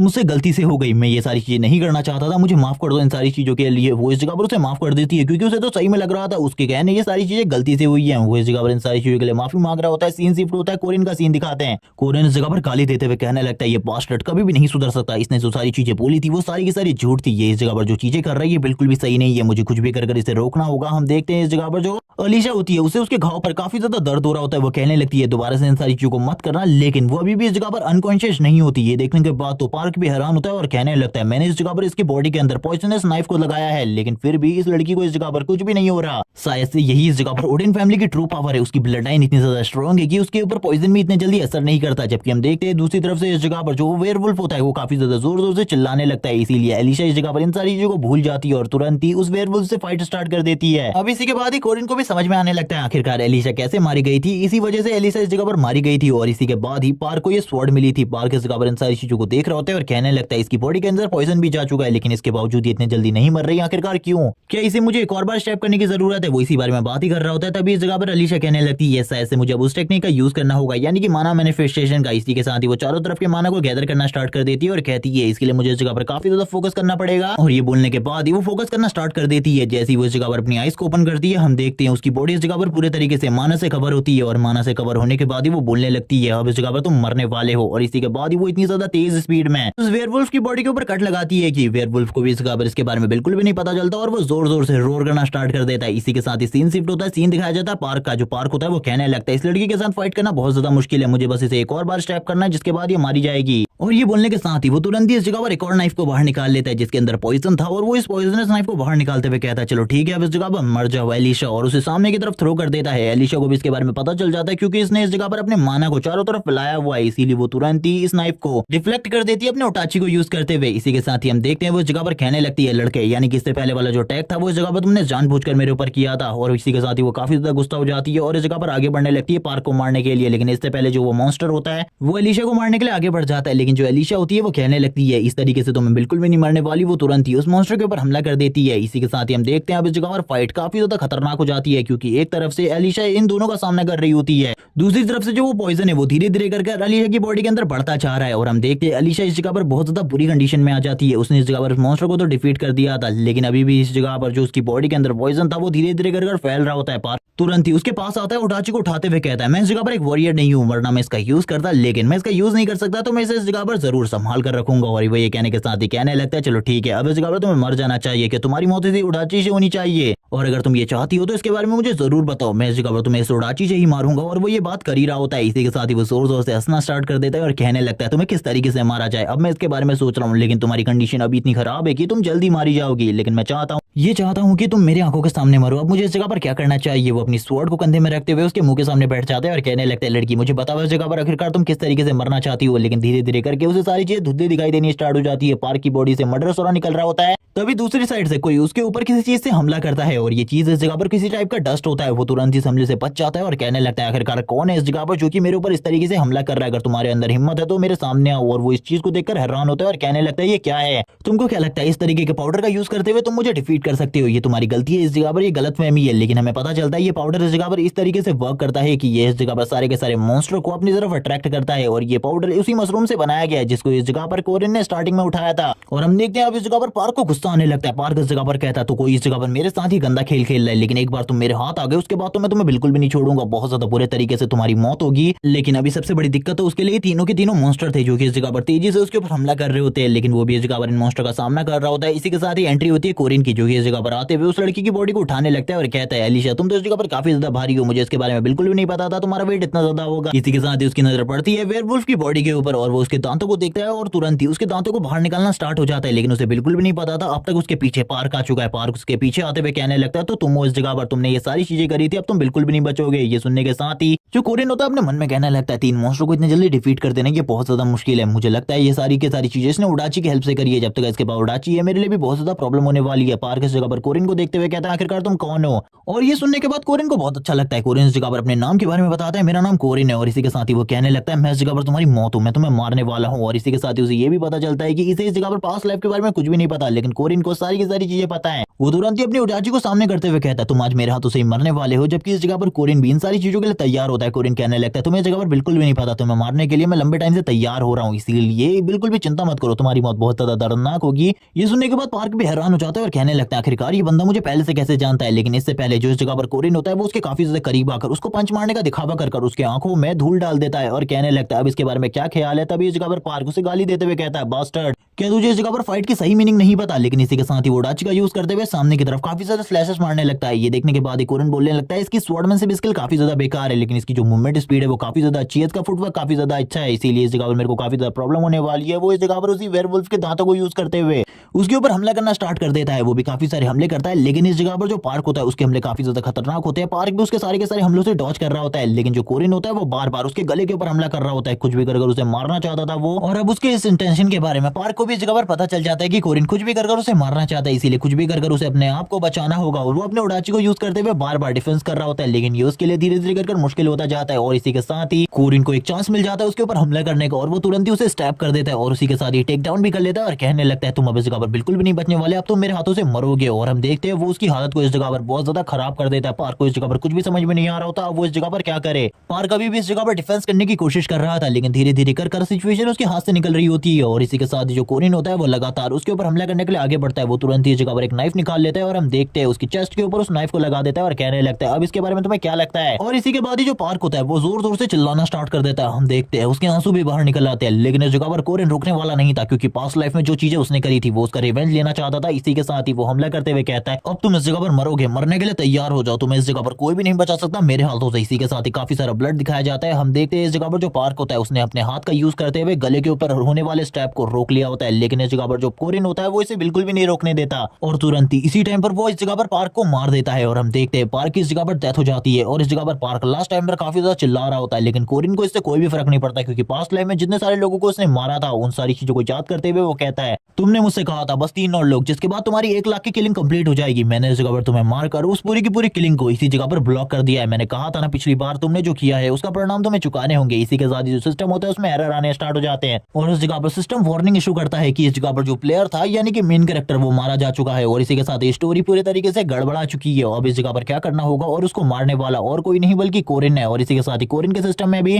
कोरिन को भी बॉडी में काफी ज्यादा दर्द हो रहा होता है, क्योंकि उसने इस जगह पर मेन कैरेक्टर को मार दिया है। इसी के साथ ही बताया जाता है कोरिन को इस जगह पर सब प्लेयर बना दिया जा रहा है और अब वो इस जगह पर हीरो की तरह इस कहानी को एंड कर सकता है। अब उसे इस पूरी की पूरी कहानी को एंड करना होगा। जैसे ही इस जगह पर वो सब प्लेयर बनता है वो काफी ज्यादा खुश हो जाता है और कहने लगता है अपने सामने इस विंडो को देखकर मुझे काफी ज्यादा खुशी मिल रही है, लेकिन ये विंडो इस जगह पर पूरे तरीके से बेकार है। मैं एक सब प्लेयर हूँ जो कि इस जगह पर कुछ नहीं कर सकता इस विंडो के साथ, क्योंकि मैं बस एक सब प्लेयर हूँ और सब प्लेयर्स के पास इस तरीके के राइट्स नहीं होते। और इसी बारे में वो बात करते हुए अलीशा की तरफ देखता है जो कि अभी भी जिंदा होती है, उसकी कंडीशन काफी ज्यादा खराब होती है। कोरिन बोलने लगता है शायद से मैं इसकी जान को बचा पाऊंगा, क्योंकि मैंने अपनी पिछली लाइफ में पॉइजन के बारे में काफी ज्यादा रिसर्च करी थी। वो इस जगह पर अलीशा को बचाने के लिए सारी की सारी चीजें करने लगता है। वो कहता है मुझे इस जगह पर क्या करना होगा, इस लड़की की कंडीशन तो काफी ज्यादा खराब है, शायद से मुझे इसके सारे के सारे पॉइजन को बाहर निकालना होगा, जिसके लिए मुझे इस जगह पर इसे काफी ज्यादा दर्द देना पड़ेगा। इसीलिए मुझे सबसे पहले इसके लिए कुछ ऐसी चीज का इंतजाम करना होगा जिसे ये काट सके, वरना ये जैसी अपनी जीभ को काटेगी वैसी ये मारी जाएगी। वो इसी बारे में बात कर रहा होता है और तुरंत ही उसकी बॉडी में जो नाइफ लगे हुए थे उनको बाहर निकालने की कोशिश करता है और सबसे पहले ब्लीडिंग को रोकने की कोशिश करता है। और इसी के साथ ही उसके ब्लड फ्लो को भी रोक रहा होता है ताकि इस जगह पर उसका ब्लड पूरे तरीके से उसकी पूरी की पूरी बॉडी में ना फैले, जिस वजह से उसकी डेथ काफी ज्यादा तेजी से होगी। हम देखते हैं वो इस जगह पर अपनी अपनी टेक्निक को यूज करने लगता है, जो भी टेक्निक उसके पास होती है, जिसमें इस जगह पर अलीशा को काफी ज्यादा पेन हो रहा होता है। तभी वो अलीशा से कहने लगता है कुछ ही देर के लिए तुम्हें इस पेन को सहना होगा, जिसके बाद इस जगह पर सारी की सारी चीजें ठीक हो जाएंगी। तभी उसकी नजर साइड में पड़ती है जहां पर उसकी बॉडी पड़ी होती है पार्क की, और वो तुरंत ही पार्क की बॉडी को खींचते हुए कहता है ठीक है अब ये बॉडी इस जगह पर लास्ट टाइम में कुछ ना कुछ तो काम आने वाली है। वो तुरंत ही जो पार्क का हाथ होता है उसे अलीशा के मुंह में डाल देता है और कहने लगता है चिंता मत करो, अगर तुम्हें इस जगह पर ज्यादा दर्द हो तो इस हाथ को काट लेना इस जगह पर, लेकिन और कुछ भी मत करना वरना तुम्हारे लिए जो प्रॉब्लम है वो और भी ज्यादा बढ़ जाएगी। और वो तुरंत ही अपनी टेक्निक को यूज करना स्टार्ट करता है। सबसे पहले वो इस जगह पर चारों तरफ के माना को गैदर करना स्टार्ट करता है और हम देखते हैं वो सारे के सारे माना को गैदर करने के बाद उसकी बॉडी के अंदर इंजेक्ट करता है ताकि उसकी बॉडी स्टेबल रहे, वरना उसकी बॉडी के साथ जो चीजें हो सकती है उसके बारे में कोई भी नहीं कह सकता। वो इसी के साथ ही उसकी बॉडी से पॉइजन को धीरे धीरे कर बाहर निकालना स्टार्ट करता है और कहने लगता है तुम्हें इस जगह पर काफी ज्यादा दर्द होने वाला है, इसके लिए तैयार रहो। बल्कि वो इस जगह पर उस पॉइजन को निकालने में और किसी चीज की हेल्प नहीं बल्कि इस जगह पर उसी वेयरवुल्फ के दांतों की हेल्प ले रहा होता है। थोड़ी ही देर में अपने सारे के सारे काम को कंप्लीट कर लेता है और कहने लगता है इस जगह पर तुम्हारे सारे के सारे काम कंप्लीट हो चुके हैं, तुम्हारी बॉडी से सारे के सारे पॉइजन को बाहर निकाल दिया गया, मैंने इस जगह पर तुम्हारी पट्टी भी कर दी, अब चिंता मत करो तुम जल्दी ठीक हो जाओगी। इसी के बाद ही वो अपने लिए भी इस जगह पर कुछ चीजों की तैयारी करने लगता है, यानी कि कुछ खाने के लिए बनाने लगता है ताकि वो इस जगह पर भूखा न रहे। और इसी के साथ ही वो अलीशा की तरफ देखता है और कहने लगता है ये तो इस जगह पर आराम कर रही है, इसको ज्यादा चिंता करने की जरूरत नहीं है, क्योंकि जितना ही आराम करेगी उतना ही इसके लिए अच्छा है, क्योंकि अगर ये कुछ काम करने लगेगी या फिर उठ कर वापस से प्रैक्टिस करना स्टार्ट कर देगी तो जो पॉइजन है वो धीरे धीरे करके वापस से फैलना स्टार्ट हो जाएगा। और मुझे इन सारी चीजों के बारे में पहले से ही पता है, इसीलिए मैंने इसे इस जगह पर अभी के लिए तो बिल्कुल भी नहीं जगाया है। और वो तुरंत ही उसकी आंखों के ऊपर भी पट्टी रख देता है, क्योंकि उसकी जो बॉडी होती है वो धीरे धीरे कर तप रही होती है। और इसी के साथ ही वो कहने लगता है ये दुनिया इस जगह पर पूरे तरीके से अलग है मेरे मेन वर्ल्ड से, यहाँ के लॉज और रूल्स काफी ज्यादा अलग है मेरी दुनिया से, इसीलिए इस जगह पर मुझे सारी चीजों को सही तरीके से समझना होगा। मेरी पिछली लाइफ में काफी सारी चीजों को समझा है, लेकिन काफी सारी चीजों को मैंने नहीं समझा, क्योंकि मुझे ऐसा लगा था जो पार्क है वो सारी की सारी सिचुएशन को संभालने वाला है, लेकिन अब इस बार मुझे सारी चीजों को संभालना होगा। इसी के साथ ही वो अब इस गेम के बारे में बताता है, हीरोइक लेजेंड ऑफ फरहान। ये इस जगह पर स्टोरी है मेन कैरेक्टर की, जो कि इस जगह पर इस दुनिया को बचाने के लिए बहुत ज्यादा पावरफुल बनता है, लेकिन इस जगह पर मेन बॉस यानी कि मेन विलन से फाइट करने से पहले भी उसकी काफी सारी फाइट्स होती है, जिनके अंदर वो इतना ज्यादा स्ट्रॉन्ग हो जाता है कि उसके पावर लेवल गॉड के जितना बन जाता है। और फाइनल फाइट में जिस बॉस के साथ उसका सामना होता है वो भी इस जगह पर कोई नॉर्मल नहीं होता, बल्कि उसके पास भी काफी ज्यादा पावर होती है। अपनी पास्ट लाइफ में तो इस जगह पर मैंने सारी की सारी सिचुएशन को उसे समझा दिया था, लेकिन इसके बावजूद उसने इस जगह पर सही रास्ते को नहीं चूज किया और इसके बाद ही फाइनल बॉस से फाइट करी, जिसमें वो हार गया, जिसके बाद जो पूरा का पूरा वर्ल्ड था वो एंड हो गया। लेकिन गलती से मैं रिजरेक्ट हो गया, जिसके बाद मेरे पास एक और चांस था इस दुनिया को वापस से सही तरीके से बचाने का, लेकिन उससे पहले मुझे इस जगह पर पार्क को मारना था, क्योंकि इस टाइम पर वो इस स्टोरी का मेन कैरेक्टर था और वही इस सिचुएशन को इस जगह पर पूरे तरीके से खराब कर सकता था, इसीलिए उसे मारना मेरे लिए सबसे ज्यादा जरूरी था। जो काम को मैंने अब कर लिया, अब मुझे इस जगह पर बाकी काम करने हैं, क्योंकि अब मैं इस जगह पर सब प्लेयर हूँ, इसीलिए इस जगह पर अब मैं इस जगह पर एक तरीके से मेन कैरेक्टर ही हुआ, इसीलिए अब इस स्टोरी को मुझे कंटिन्यू करना है। लेकिन इसी के साथ ही उसके सिस्टम में काफी सारी वार्निंग्स आने लगती है, काफी सारे एरर्स आने लगते हैं और उसे इस जगह पर काफी सारी चीजों के बारे में बताया जाता है जो कि अब उसके पास है, जिन्हें देखकर वो पूरे तरीके से हैरान होता है और कहने लगता है शायद से अब मैं पहले से काफी ज्यादा स्ट्रॉन्ग बन जाऊंगा। मेरी जो बॉडी है वो भी अब इस जगह पर चेंज हो चुकी है, यानी कि मेरे बॉडी का क्लास जो कि पहले इस जगह पर काफी ज्यादा लो ग्रेड का था, अब इस जगह पर बॉडी का ग्रेड भी बढ़ गया है। अब मुझे ऐसा लगता है धीरे धीरे करके मैं काफी ज्यादा स्ट्रॉन्ग बन जाऊंगा। मैंने पिछली बार से सारी की सारी चीजें अलग करी है, इस वजह से अब पिछली बार से सारी की सारी चीजें अलग होने वाली है। वो तभी इस जगह पर जमीन में कुछ रून्स को लिखने लगता है और इसी के साथ ही बताता है पिछली लाइफ में मैंने एक भी मैजिक को नहीं सीखा था, लेकिन मैंने फिर भी एक मैजिक स्क्रिप्चर को याद रखा था, जो कि इस जगह पर मुझे अभी तक याद है। मैं उसको इस जगह पर देख सकता हूँ यूज करके, और इसी के साथ ही वो अपनी बॉडी को स्ट्रेंथन भी करने वाला था। और इसी के साथ ही वो र्यून के बारे में बताता है जो कि उसके पास है, मतलब ये वही मैजिक है जिसको उसने सीखा था आज से बहुत साल पहले, और इस मैजिक के बारे में उसे सारी की सारी चीजें याद है। वो ये बताने लगता है इस मैजिक को पूरे तरीके से परफॉर्म करने के लिए 3 रूल्स को हमेशा याद रखना होता है, और इन तीनों के तीनों रूल्स को अगर तुम सही तरीके से एम्पलीफाई करते हो तो तुम्हारी बॉडी काफी ज्यादा स्ट्रॉन्ग बन जाएगी। लेकिन अगर इन रूल्स में कोई भी गड़बड़ी होती है तो तुम्हारी बॉडी के साथ कुछ भी हो सकता है, इसके बारे में कुछ भी नहीं कहा जा सकता। इसीलिए मुझे इन तीनों के तीनों रूल्स को सही तरीके से एम्पलीफाई करना होगा अपनी बॉडी के ऊपर, ताकि मैं अपनी बॉडी को स्ट्रॉन्ग बना सकूं। इसी के बाद ही वो अपनी बॉडी कंडीशन को देखने लगता है। इस टाइम पर जो उसकी बॉडी कंडीशन थी वो पिछली लाइफ से काफी ज्यादा अच्छी है। वो तुरंत ही कहने लगता है चलो ठीक है, इन तीनों के तीनों रूल्स को इस जगह पर अपनी बॉडी में लिखा जाए, और इसी के साथ ही अपने ब्लड का यूज करते हुए अपनी बॉडी के ऊपर इन तीनों के तीनों रूल्स में से सबसे पहले र्यून को लिखना स्टार्ट करता है। जिसके साथ ही हम देखते हैं जैसे जैसे वो इस जगह पर इन र्यून को लिख रहा होता है वैसे वैसे उसकी बॉडी से काफी ज्यादा हीट जनरेट हो रही होती है, और उसको काफी ज्यादा तकलीफ भी हो रही होती है इन सारी चीजों को करने में। लेकिन फिर भी वो इस जगह पर इन चीजों को करना चाहता था, क्योंकि इन चीजों को करने के बाद वो पहले से ज्यादा स्ट्रॉन्ग हो जाता। वो इस जगह पर फर्स्ट र्यून को लिखने लगता है, जो कि इस जगह पर कमिटमेंट होती है। वो किसी नॉर्मल ह्यूमन की तरह कोई नॉर्मल कमिटमेंट नहीं कर रहा था, बल्कि एक बहुत बड़ी कमिटमेंट जो कि ये होती है कि वो इस जगह पर अच्छे लोगों की हमेशा मदद करेगा, उन्हें प्रोटेक्ट करेगा, चाहे उसके लिए इस जगह पर उसे कुछ भी करना पड़े। हम देखते हैं फर्स्ट कमिटमेंट लिखते टाइम उसे काफी ज्यादा तकलीफ होती है। इसी के साथ ही जो उसका सिस्टम होता है वो उसे ये भी बताता है कि जब वो किसी अच्छे इंसान की मदद करेगा तो उसे इस जगह पर काफी सारे बेनिफिट्स और पॉइंट्स मिलेंगे। लेकिन जब वो इस जगह पर इस चीजों को करने से मना कर देगा तब इस जगह पर उसके लिए ये सारी चीजें प्रॉब्लमेटिक हो जाएंगी। और हम देखते हैं इसी के साथ ही हार्ट के ऊपर एक चेन आ जाती है उसके। अब इसी के साथ ही वो सेकंड र्यून को लिखना स्टार्ट करता है, जिसके बारे में हमें ज्यादा नहीं बताया जाता। लेकिन जब वो इस जगह पर सेकंड र्यून को लिख रहा होता है वो इस जगह पर कहने लगता है ये र्यून इस जगह पर मेरे पिछले वाले र्यून से भी ज्यादा खतरनाक होने वाला है। और इसी के साथ ही वो बोलने लगता है इस र्यून को लिखने के बाद जितने भी इस वर्ल्ड के अंदर स्पिरिट्स है उनको मैं इस जगह पर कोई भी नुकसान नहीं पहुंचाऊंगा, और ना ही वो मुझे नुकसान पहुंचाएंगी। और इसी के साथ ही वो सारी की सारी स्पिरिट से इम्यून है, ना वो किसी स्पिरिट के ऊपर हमला कर सकता है, ना कोई स्पिरिट उसके ऊपर हमला कर सकती है। इसी के साथ ही वो बोलने लगता है जो स्पिरिट है वो इस जगह पर माना एनर्जी वाले लोगों के ऊपर ही अटैक करती है, जबकि इस जगह पर जो नॉर्मल ह्यूमन होते हैं उनके ऊपर उनका कोई भी अटैक इस जगह पर असर नहीं करता। इसी के साथ ही उसका सिस्टम उसे इस चीज के बेनिफिट और उसके डिसएडवांटेज दोनों के बारे में बता देता है, और ये भी बताता है कि अब उसकी बॉडी के चारों तरफ एक ऐसा बैरियर बना हुआ है जिस वजह से स्पिरिट उसके ऊपर चाहे कितना ही हमला कर ले इसके ऊपर कोई भी असर नहीं होने वाला। और इसी के साथ ही उसका सेकंड टास्क भी कंप्लीट हो जाता है। अब इस जगह पर बारी होती है थर्ड र्यून की, जिसको इस जगह पर अपनी बॉडी के ऊपर कोई भी लिखना नहीं चाहता, क्योंकि इस र्यून को लिखने के बाद तुम्हें पावर तो बहुत ज्यादा मिलती है, लेकिन इसके काफी सारे डिसएडवांटेज भी है, क्योंकि तुम इसे कभी भी कंप्लीट नहीं कर सकते। पिछली लाइफ में इसको पार्क ने भी अपनी बॉडी में लिखने से मना कर दिया था। इसे अपनी बॉडी में राइट करने के बाद तुम्हें पावर तो बहुत ज्यादा मिलती है, लेकिन इसके काफी सारे डिसएडवांटेज भी होते हैं जिनको तुम्हें इस जगह पर चुकाना पड़ता है, जो कि इस जगह पर जान से भी ज्यादा है। और इसी के साथ ही वो बोलने लगता है लेकिन मैं इसे रिराइट करूंगा। और इसी के साथ ही वो बोलने लगता है तैयार हो जाओ, इस जगह पर मैं ये ओथ लेता हूँ कि मैं इस जगह पर इस दुनिया को प्रोटेक्ट करूंगा, चाहे इसके इसके लिए मुझे कुछ भी करना पड़े। इसी के साथ ही अब इसके डिसएडवांटेज के बारे में भी बताया जाता है, अगर तुम ये चीजें नहीं कर पाते तो इसके बदले तुम्हें इस जगह पर अपनी जान को देना होगा, यानी कि अगर तुम ये नहीं कर पाओगे तो इसके बाद तुम मारे जाओगे। ये सुनने के साथ ही इस जगह पर हम देखते हैं जो इस जगह पर कोरिन होता है वो बोलने लगता है, लेकिन मैं इसे करने वाला हूँ, चाहे इसके लिए मुझे कुछ भी करना पड़े। और इसी के साथ ही उसके हार्ट के ऊपर अब इस जगह पर तीन की तीनों चेन आ जाती है,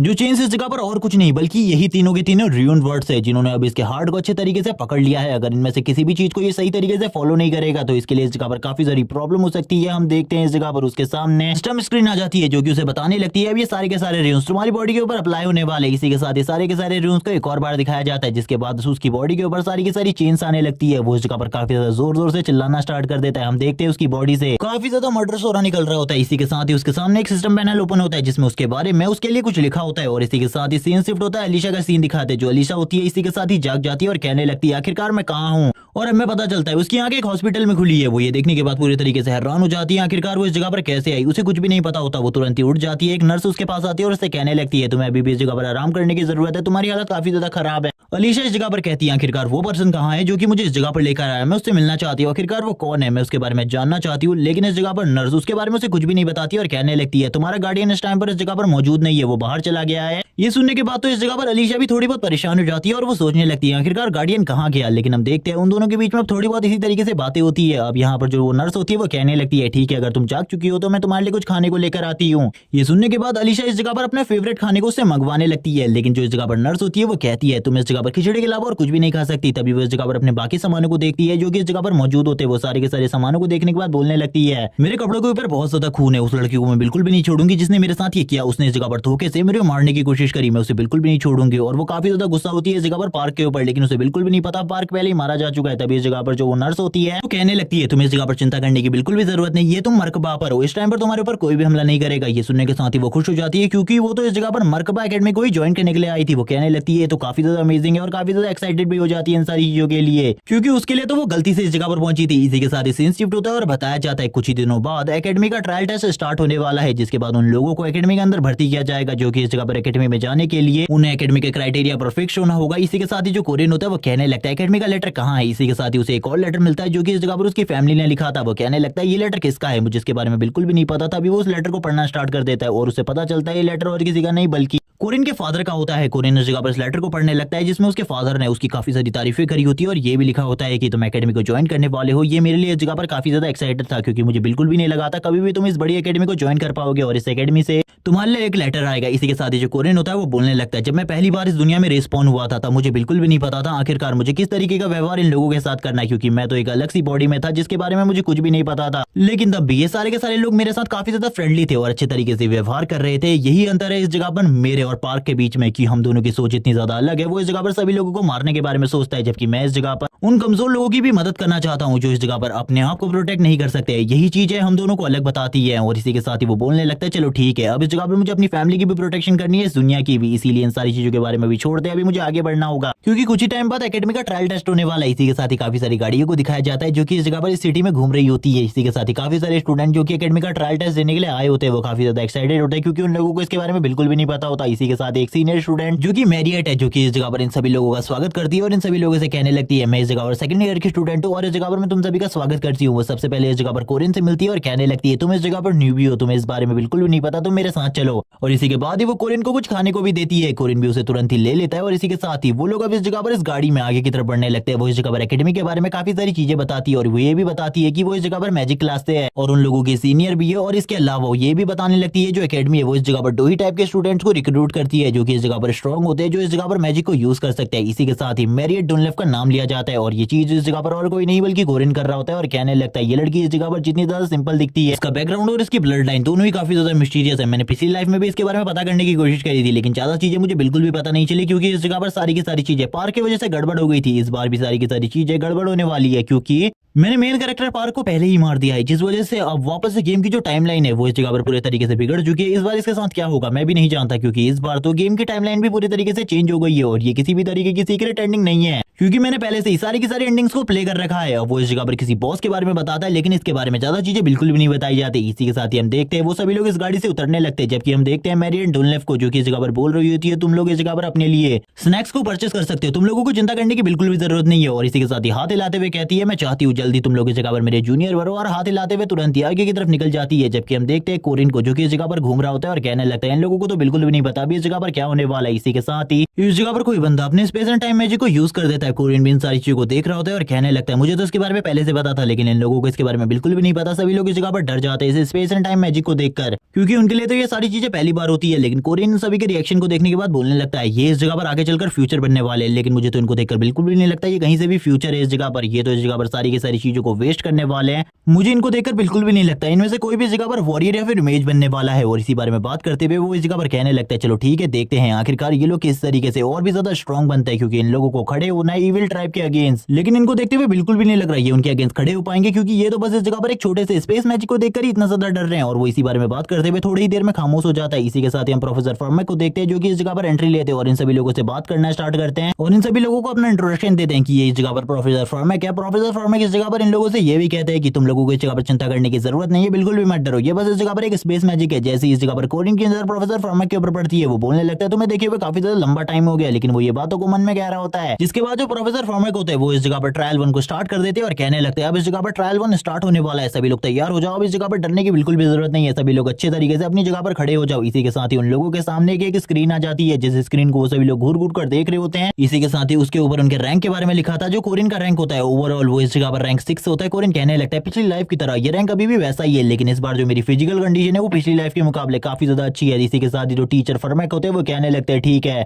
इस जगह पर अपने अपने रैंक के हिसाब से सभी लोग इस जगह पर इन नंबर्स के सामने लग जाओ, तुम्हारा रैंक जो भी है। इसी के साथ ही हमें काफी सारे नंबर दिखाई देते हैं 1 to 5 तक के, लेकिन इस जगह पर 6 का नंबर काफी ज्यादा दूर होता है। इसी के साथ ही जो कोरिन होता है वो कहने लगता है मैं उन 1% में से एक हूँ जो कि 6 नंबर की लाइन में लगे हुए हैं, क्योंकि इस लाइन में सारे के सारे कचरों को ही रखा जाता है। और वो ये बात करने के बाद शांत हो जाता है और हम देखते हैं इस जगह पर जितने भी स्टूडेंट आए होते हैं उनमें से ज्यादातर स्टूडेंट टीचर फॉर्मेक को बिल्कुल भी पसंद नहीं आते, क्योंकि वो लोग इस जगह पर काफी ज्यादा वीक होते हैं। टीचर फॉर्मेक कहने लगते हैं ये सभी के सभी इस जगह पर बिल्कुल भी नहीं होने चाहिए थे, इनको तो रिक्रूट भी नहीं करना चाहिए था। इसी के साथ ही वो इस जगह पर 3rd रैंक से 1st रैंक तक के बच्चों को देखते हैं जो कि इस जगह पर अच्छे होते हैं, उनके रैंक इस जगह पर अच्छे होते हैं और इसी के साथ ही उनका पावर लेवल भी अमेजिंग होता है। इनमें से कोई स्वॉर्ड्समैन होता है तो कोई इस जगह पर मेज होता है। इसी के साथ ही जो एक और टीचर होती है इंस्ट्रक्टर होती है वो इन सारी चीजों को देख रही होती है। इन सारी चीजों को देखते हुए वो इस जगह पर 2nd रैंक की तरफ देखने लगती है और कहती है इसमें सारे के सारे टैलेंट्स भरे हुए हैं, इन सारे के सारे टैलेंट्स को मैं अच्छे तरीके से जानती हूँ, क्योंकि इनमें से कुछ लोगों को पहले से ही प्रोटेजी बता दिया गया। इसी के साथ ही वो रैंक 2 में सबसे पहला नाम अलीशा का लेती है, जो कि इस जगह पर एक स्वॉर्ड्समैन है, जिसके पास एक एम्परर स्वॉर्ड भी है जिसका नाम ओडाची है। और हम देखते हैं इसी के साथ एक और दूसरी लड़की का नाम लिया जाता है जो कि इस जगह पर एक मेज है। इसी के साथ ही स्लाइड में एक और लड़के को दिखाया जाता है जिसका नाम वास्की है, जो कि इस जगह पर स्वॉर्ड कंट्रोल को अच्छे तरीके से कर सकता है। और इसी के साथ ही इसके बारे में और भी काफी सारी बड़ी बड़ी चीजें बताई जाती है कि इसने इस जगह पर पहले भी काफी सारी चीजों को किया है। अब इस जगह पर अगले लड़के का नाम आता है जिसका नाम लूटेन है, जो कि इस जगह पर गोलम समन कर सकता है, वो भी इस जगह पर काफी सारी चीजों के बारे में सोच रहा होता है। इसी के साथ ही अब रैंक 1 के बारे में बताया जाता है, जो कि खाली एक लड़की है जो कि इस जगह पर काफी ज्यादा स्ट्रॉन्ग है, जिसके पास पहले से ही एक टाइटल है हेवनली यक्षा का। और इसी के साथ ही इस लड़की के बारे में बताया जाता है, इसका नाम हवारन है। और इसी के बाद ही ये लड़की इस जगह पर अपनी पावर को भी रिलीज कर रही होती है और ये एक लौती लड़की है जिसके पास रैंक 1 की पावर है। और जो वो फीमेल टीचर है उसकी स्पेशल नजर इसी लड़की के ऊपर होती है, क्योंकि वो इसके लिए थोड़ी बहुत परेशान भी होती है और इसके लिए थोड़ा फेवर भी दिखा रही होती है, क्योंकि ये सबसे ज्यादा स्ट्रॉन्ग है इस जगह पर। इसी के साथ ही हम देखते हैं जो इंस्ट्रक्टर होता है जो इस जगह पर इन सारी चीजों को होस्ट कर रहा है वो बोलने लगता है रैंक 5 और 6 में सारे के सारे कचरे भरे हुए हैं, क्या इन सभी को इस जगह पर एलिमिनेट कर देना चाहिए स्टार्टिंग में ही। लेकिन तभी उसे इस जगह पर उसी टीचर की याद आने लगती है, वो कहता है इस जगह पर वो इस जगह पर काफी ज्यादा गुस्सा होगी, इसीलिए मैं इन सारी चीजों को बिल्कुल भी नहीं कर सकता, क्योंकि बाद में मेरे लिए सारी चीजों को संभालना और एक्सप्लेन करना बहुत ज्यादा मुश्किल होगा। इसीलिए चलो ठीक है इस जगह पर इन सभी लोगों को भी 2nd ट्रायल में भेज दिया जाता है। और इसी के बाद वो बोलने लगता है वैसे भी ये सभी के सभी इस जगह पर 2nd ट्रायल में तो फेल ही होने वाले। वो तुरंत ही 2nd ट्रायल को स्टार्ट करता है और इन सभी लोगों के सामने एक एक विंडो ओपन होती है जिसमें बताया जाता है आखिरकार तुम इस जगह पर कौन से वेपन को चूज करना चाहते हो। वो सबसे पहले तो इस जगह पर एक स्वॉर्ड को चूज करता है और इसी के साथ ही वो तुरंत ही एक अलग ही जगह पर आ जाता है, जिस जगह को देखने के बाद वो काफी ज्यादा हैरान होता है, क्योंकि इस जगह के बारे में उसे स्टार्टिंग में कुछ भी नहीं पता होता। वो कहने लगता है ये शायद से 2nd टेस्ट है, पिछली बार तो मैंने 2nd टेस्ट को पूरे तरीके से फेल कर दिया था, क्योंकि मुझे इसके बारे में बिल्कुल भी कोई आइडिया नहीं था। लेकिन इस बार वो इस जगह पर काफी सारे वेपन्स को निकाल लेता है, क्योंकि वो इस जगह पर काफी सारे वेपन्स को यूज करने वाले इस बैटल के दौरान। और हम देखते हैं तुरंत ही वो एक बैटल ग्राउंड में आ जाता है, जिस जगह पर आने के बाद वो बोलने लगता है चलो ठीक है अब इस जगह पर कब इस जगह पर मॉन्स्टर आना स्टार्ट होंगे। तभी वो एक अजीब सी पहेली को कहने लगता है जो कि इस जगह पर वेपन से रिलेटेड होती है और वो कहने लगता है आखिरकार तुम इन सभी वेपन्स में से कौन से वेपन को चूज करना चाहते हो। लेकिन इसी के साथ ही उल्टा काउंटडाउन भी स्टार्ट हो जाता है और हम देखते हैं उसके सामने काफी सारे मॉन्स्टर आ जाते हैं जो कि फाइट करने वाले थे। लेकिन वो इन मॉन्स्टर को देखने के बाद भी बिल्कुल भी नहीं रहता, वो इस जगह पर तैयार होता है इन सारे के सारे डॉग से फाइट करने के लिए। वो कहने लगता है इनका रैंक इस जगह पर खाली 1 है, इनसे फाइट करना मेरे लिए कोई ज्यादा मुश्किल नहीं होने वाला क्योंकि इससे पहले मैंने काफी सारे पावरफुल मॉन्स्टर का भी सामना किया है और मुझे इनकी कमजोरी के बारे में पहले से ही पता है। लेकिन एक रैंक 1 के मॉन्स्टर की कमजोरी के बारे में पता होने के बाद भी इन्हें हराना ज्यादा मुश्किल नहीं होता, इसीलिए इन्हें हराना मेरे लिए काफी ज्यादा आसान है। और ये बोलने के साथ ही फाइट इस जगह पर स्टार्ट हो जाती है। वो तुरंत ही उन रैंक 1 के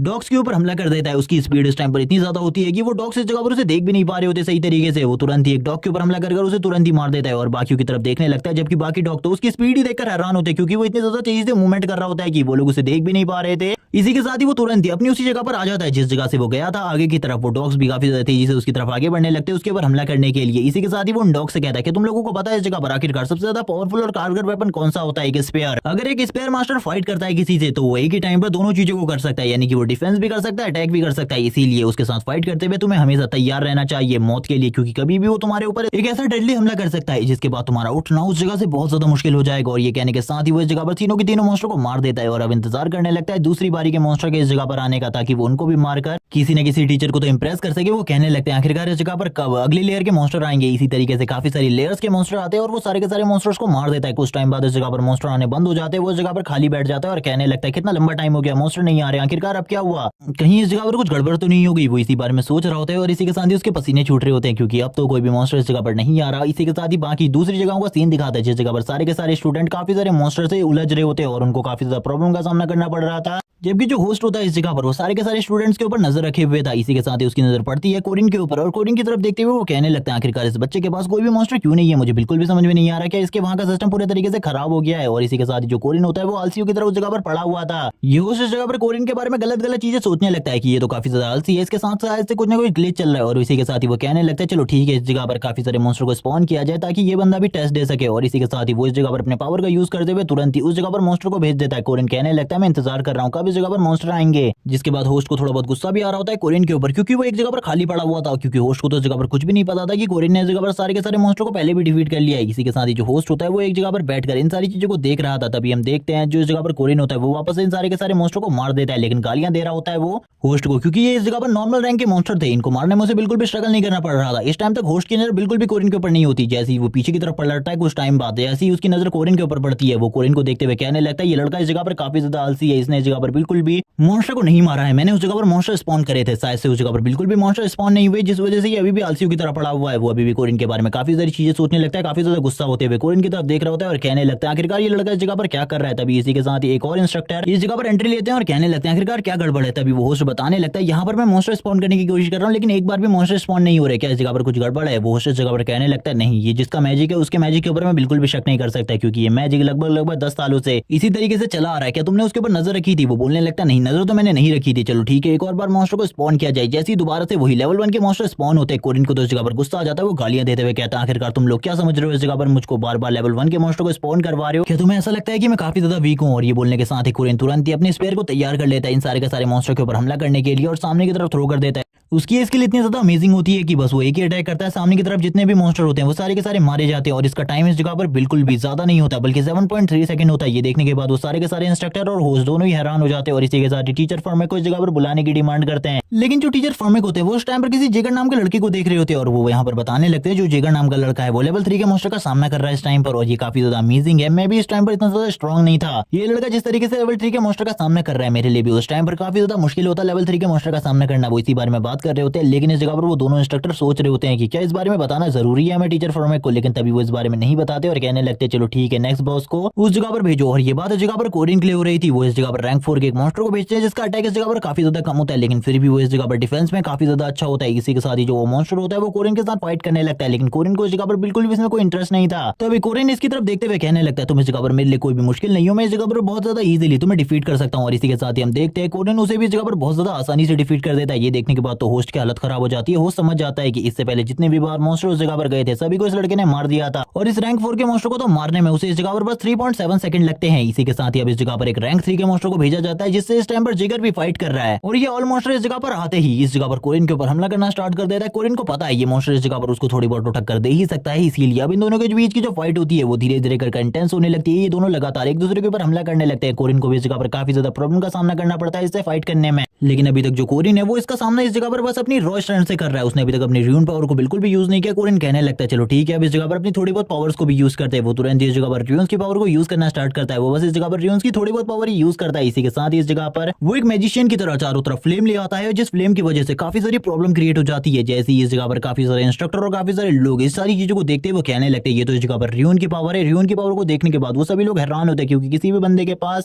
र्यून की पावर होना आसान बात नहीं है, क्योंकि र्यून की पावर को हासिल करने के लिए काफी सारे सेक्रीफाइस देने पड़ते हैं और काफी सारी बड़ी बड़ी ओथ लेनी पड़ती हैं। इसीलिए र्यून की पावर को हासिल करना बहुत ज्यादा मुश्किल है और ये सारी चीजें देखने के बाद तो सारे के सारे इंस्ट्रक्टर भी हैरान होते हैं। लेकिन जो कोरिन होता है वो तुरंत ही इस मॉन्स्टर के ऊपर हमला करके उसे भी इस जगह पर मारने लगता है और कहने लगता है चलो ठीक है अब इस जगह पर मैं तुम्हें अपनी फुल पावर दिखाता हूँ। जब तुम इस जगह पर देख ही नहीं पाओगे तो आखिरकार तुम मेरा क्या बिगाड़ लोगे। अब इसके बारे में सोचते हुए वो तुरंत ही उसके सर के ऊपर हमला कर देता है जिस जगह पर वो उसे बिल्कुल भी कोई डिफेंड नहीं कर पाता, जिसे देखने के बाद वो इंस्ट्रक्टर भी हैरान होता है और कहने लगता है ये लड़का तो लेवल 4 पर पहुंच चुका है। जिस जगह पर पहुंचना बहुत ज्यादा मुश्किल होता है सभी लोगों के लिए। इस जगह पर जिस भी बंदे की फाइट हुई है आज तक वो सारी की सारी फाइट स्पिरिट से हुई है। ये सुनने के साथ ही जो होस्ट होता है वो काफी ज्यादा खुश होता है और कहने लगता है स्पिरिट के साथ फाइट ये काफी ज्यादा अमेजिंग है। वो इंस्ट्रक्टर भी ये सारी चीजें देखना चाहता था कि कोरिन इस जगह पर कितने टाइम तक टिक पाएगा एक स्पिरिट के सामने। इसी के साथ एक स्पिरिट को उस जगह पर भेज दिया जाता है। जैसे स्पिरिट उस जगह पर आती है कोरिन के लिए वो पूरी तरीके से गायब होती है। कोरिन को कुछ भी समझ में नहीं आ रहा होता आखिरकार इस जगह पर क्या हो रहा है। कोरिन कहने लगता है बैटल ग्राउंड में किसी न किसी ने तो एंट्री ली है लेकिन मैं उसे नहीं देख पा रहा और ना ही वो मेरे ऊपर हमला कर पा रही है, यानी कि वो कोई स्पिरिट है क्योंकि कोई भी स्पिरिट मेरे ऊपर हमला नहीं कर सकती। यही इस जगह पर रूल नंबर 2 था और इसी बारे में बात करते हुए वो कहने लगता है चलो ठीक है अब मुझे इस जगह से निकलना होगा क्योंकि इस राउंड को मैं बिल्कुल भी नहीं जीत सकता, क्योंकि इस राउंड को जीतने के लिए उसे उस स्पिरिट को मारना होगा और एक स्पिरिट को मारने के बाद उसे काफी सारे ऐसे डिसएडवांटेज का सामना करना पड़ेगा जिनका सामना वो बिल्कुल भी नहीं करना चाहता। इसीलिए वो कहने लगता है चलो ठीक है अब इस जगह पर इस मैच को हारना ही सही रहेगा और वो ये कहने के साथ ही चारों तरफ की चीजों को देखने लगता है। वो स्पिरिट को इस जगह पर सेंस करने की कोशिश करता है लेकिन ना ही स्पिरिट उसके ऊपर हमला कर रही होती है और ना ही वो स्पिरिट के ऊपर हमला कर सकता था। इसीलिए वो इस जगह पर कहता है मैं अब सरेंडर करना चाहता हूँ, मैं इस जगह से जाना चाहता हूँ। और जब ये बात इस जगह पर कोरिन करता है वो इस जगह पर काफी ज्यादा आलसी तरीके से इस बात को कर रहा होता है, उसे नींद आ रही होती है। इस जगह पर कोरिन कहने लगता है वैसे भी मैंने इस जगह पर आज काफी ज्यादा मेहनत कर ली है, मैंने काफी ज्यादा टाइम पर एक ही तरीके के मॉन्स्टर का सामना किया। इसी के साथ ही सारे के सारे इंस्ट्रक्टर उसके स्टैट्स को देखने लगते हैं आखिरकार किस तरीके से कोरिन ने इस जगह पर सारे के सारे मॉन्स्टर को डिफीट किया है। जैसे ही वो इस जगह पर इस टेस्ट को देखते हैं इसमें इस जगह पर कोरिन ने 30 सेकंड से भी कम टाइम लिया होता है सारे के सारे मॉन्स्टर को मारने में। तभी वो तुरंत ही होस्ट के पास आता है और उससे कहने लगता है क्या मैंने इस जगह पर अच्छा किया। होस्ट तो इस जगह पर उसकी एबिलिटी को देखने के बाद ही हैरान हो चुका होता है और कहने लगता है शायद से इस जगह पर जरूर किसी हंटर का बेटा होगा जिस वजह से इसके पास इतना ज्यादा टैलेंटेड एक्सपीरियंस है। इसी के साथ ही बाकी सारे के सारे स्टूडेंट बात कर रहे होते हैं। जो कोरिन होता है वो इन सभी लोगों को देख रहा होता है और कहने लगता है मैं इस जगह पर ज्यादातर लोगों को तो बिल्कुल भी नहीं जानता, लेकिन कुछ लोग जेगर से इस बारे में पूछ रहे होते हैं कि आखिरकार कैसा एक्सपीरियंस रहा तुम्हारा रैंक 3 के मॉन्स्टर को हराने में। तभी जेगर इस जगह पर अपनी काफी ज्यादा बड़ी बड़ी तारीफें कर रहा होता है। कोरिन बताने लगता है जेगर के बारे में लाइफ में इस जगह पर जेगर ने पार्क के सामने आने की कोशिश करी थी। तभी उस टाइम पर जो पार्क था वो काफी ज्यादा गुस्से में आ गया था और इसको देखकर काफी ज्यादा इरिटेट हो चुका था, इसीलिए तुरंत ही इसकी जान ले ली गई थी। और इस बारे में बताते हुए कोरिन भी काफी ज्यादा शर्मिंदा होता है और कहने लगता है ये सारी चीजें मेरे सामने हुई थी और मैं इन सारी चीजों को रोक नहीं पाया था, जिसके लिए मुझे काफी ज्यादा गिल्टी फील होना पड़ा बाद में,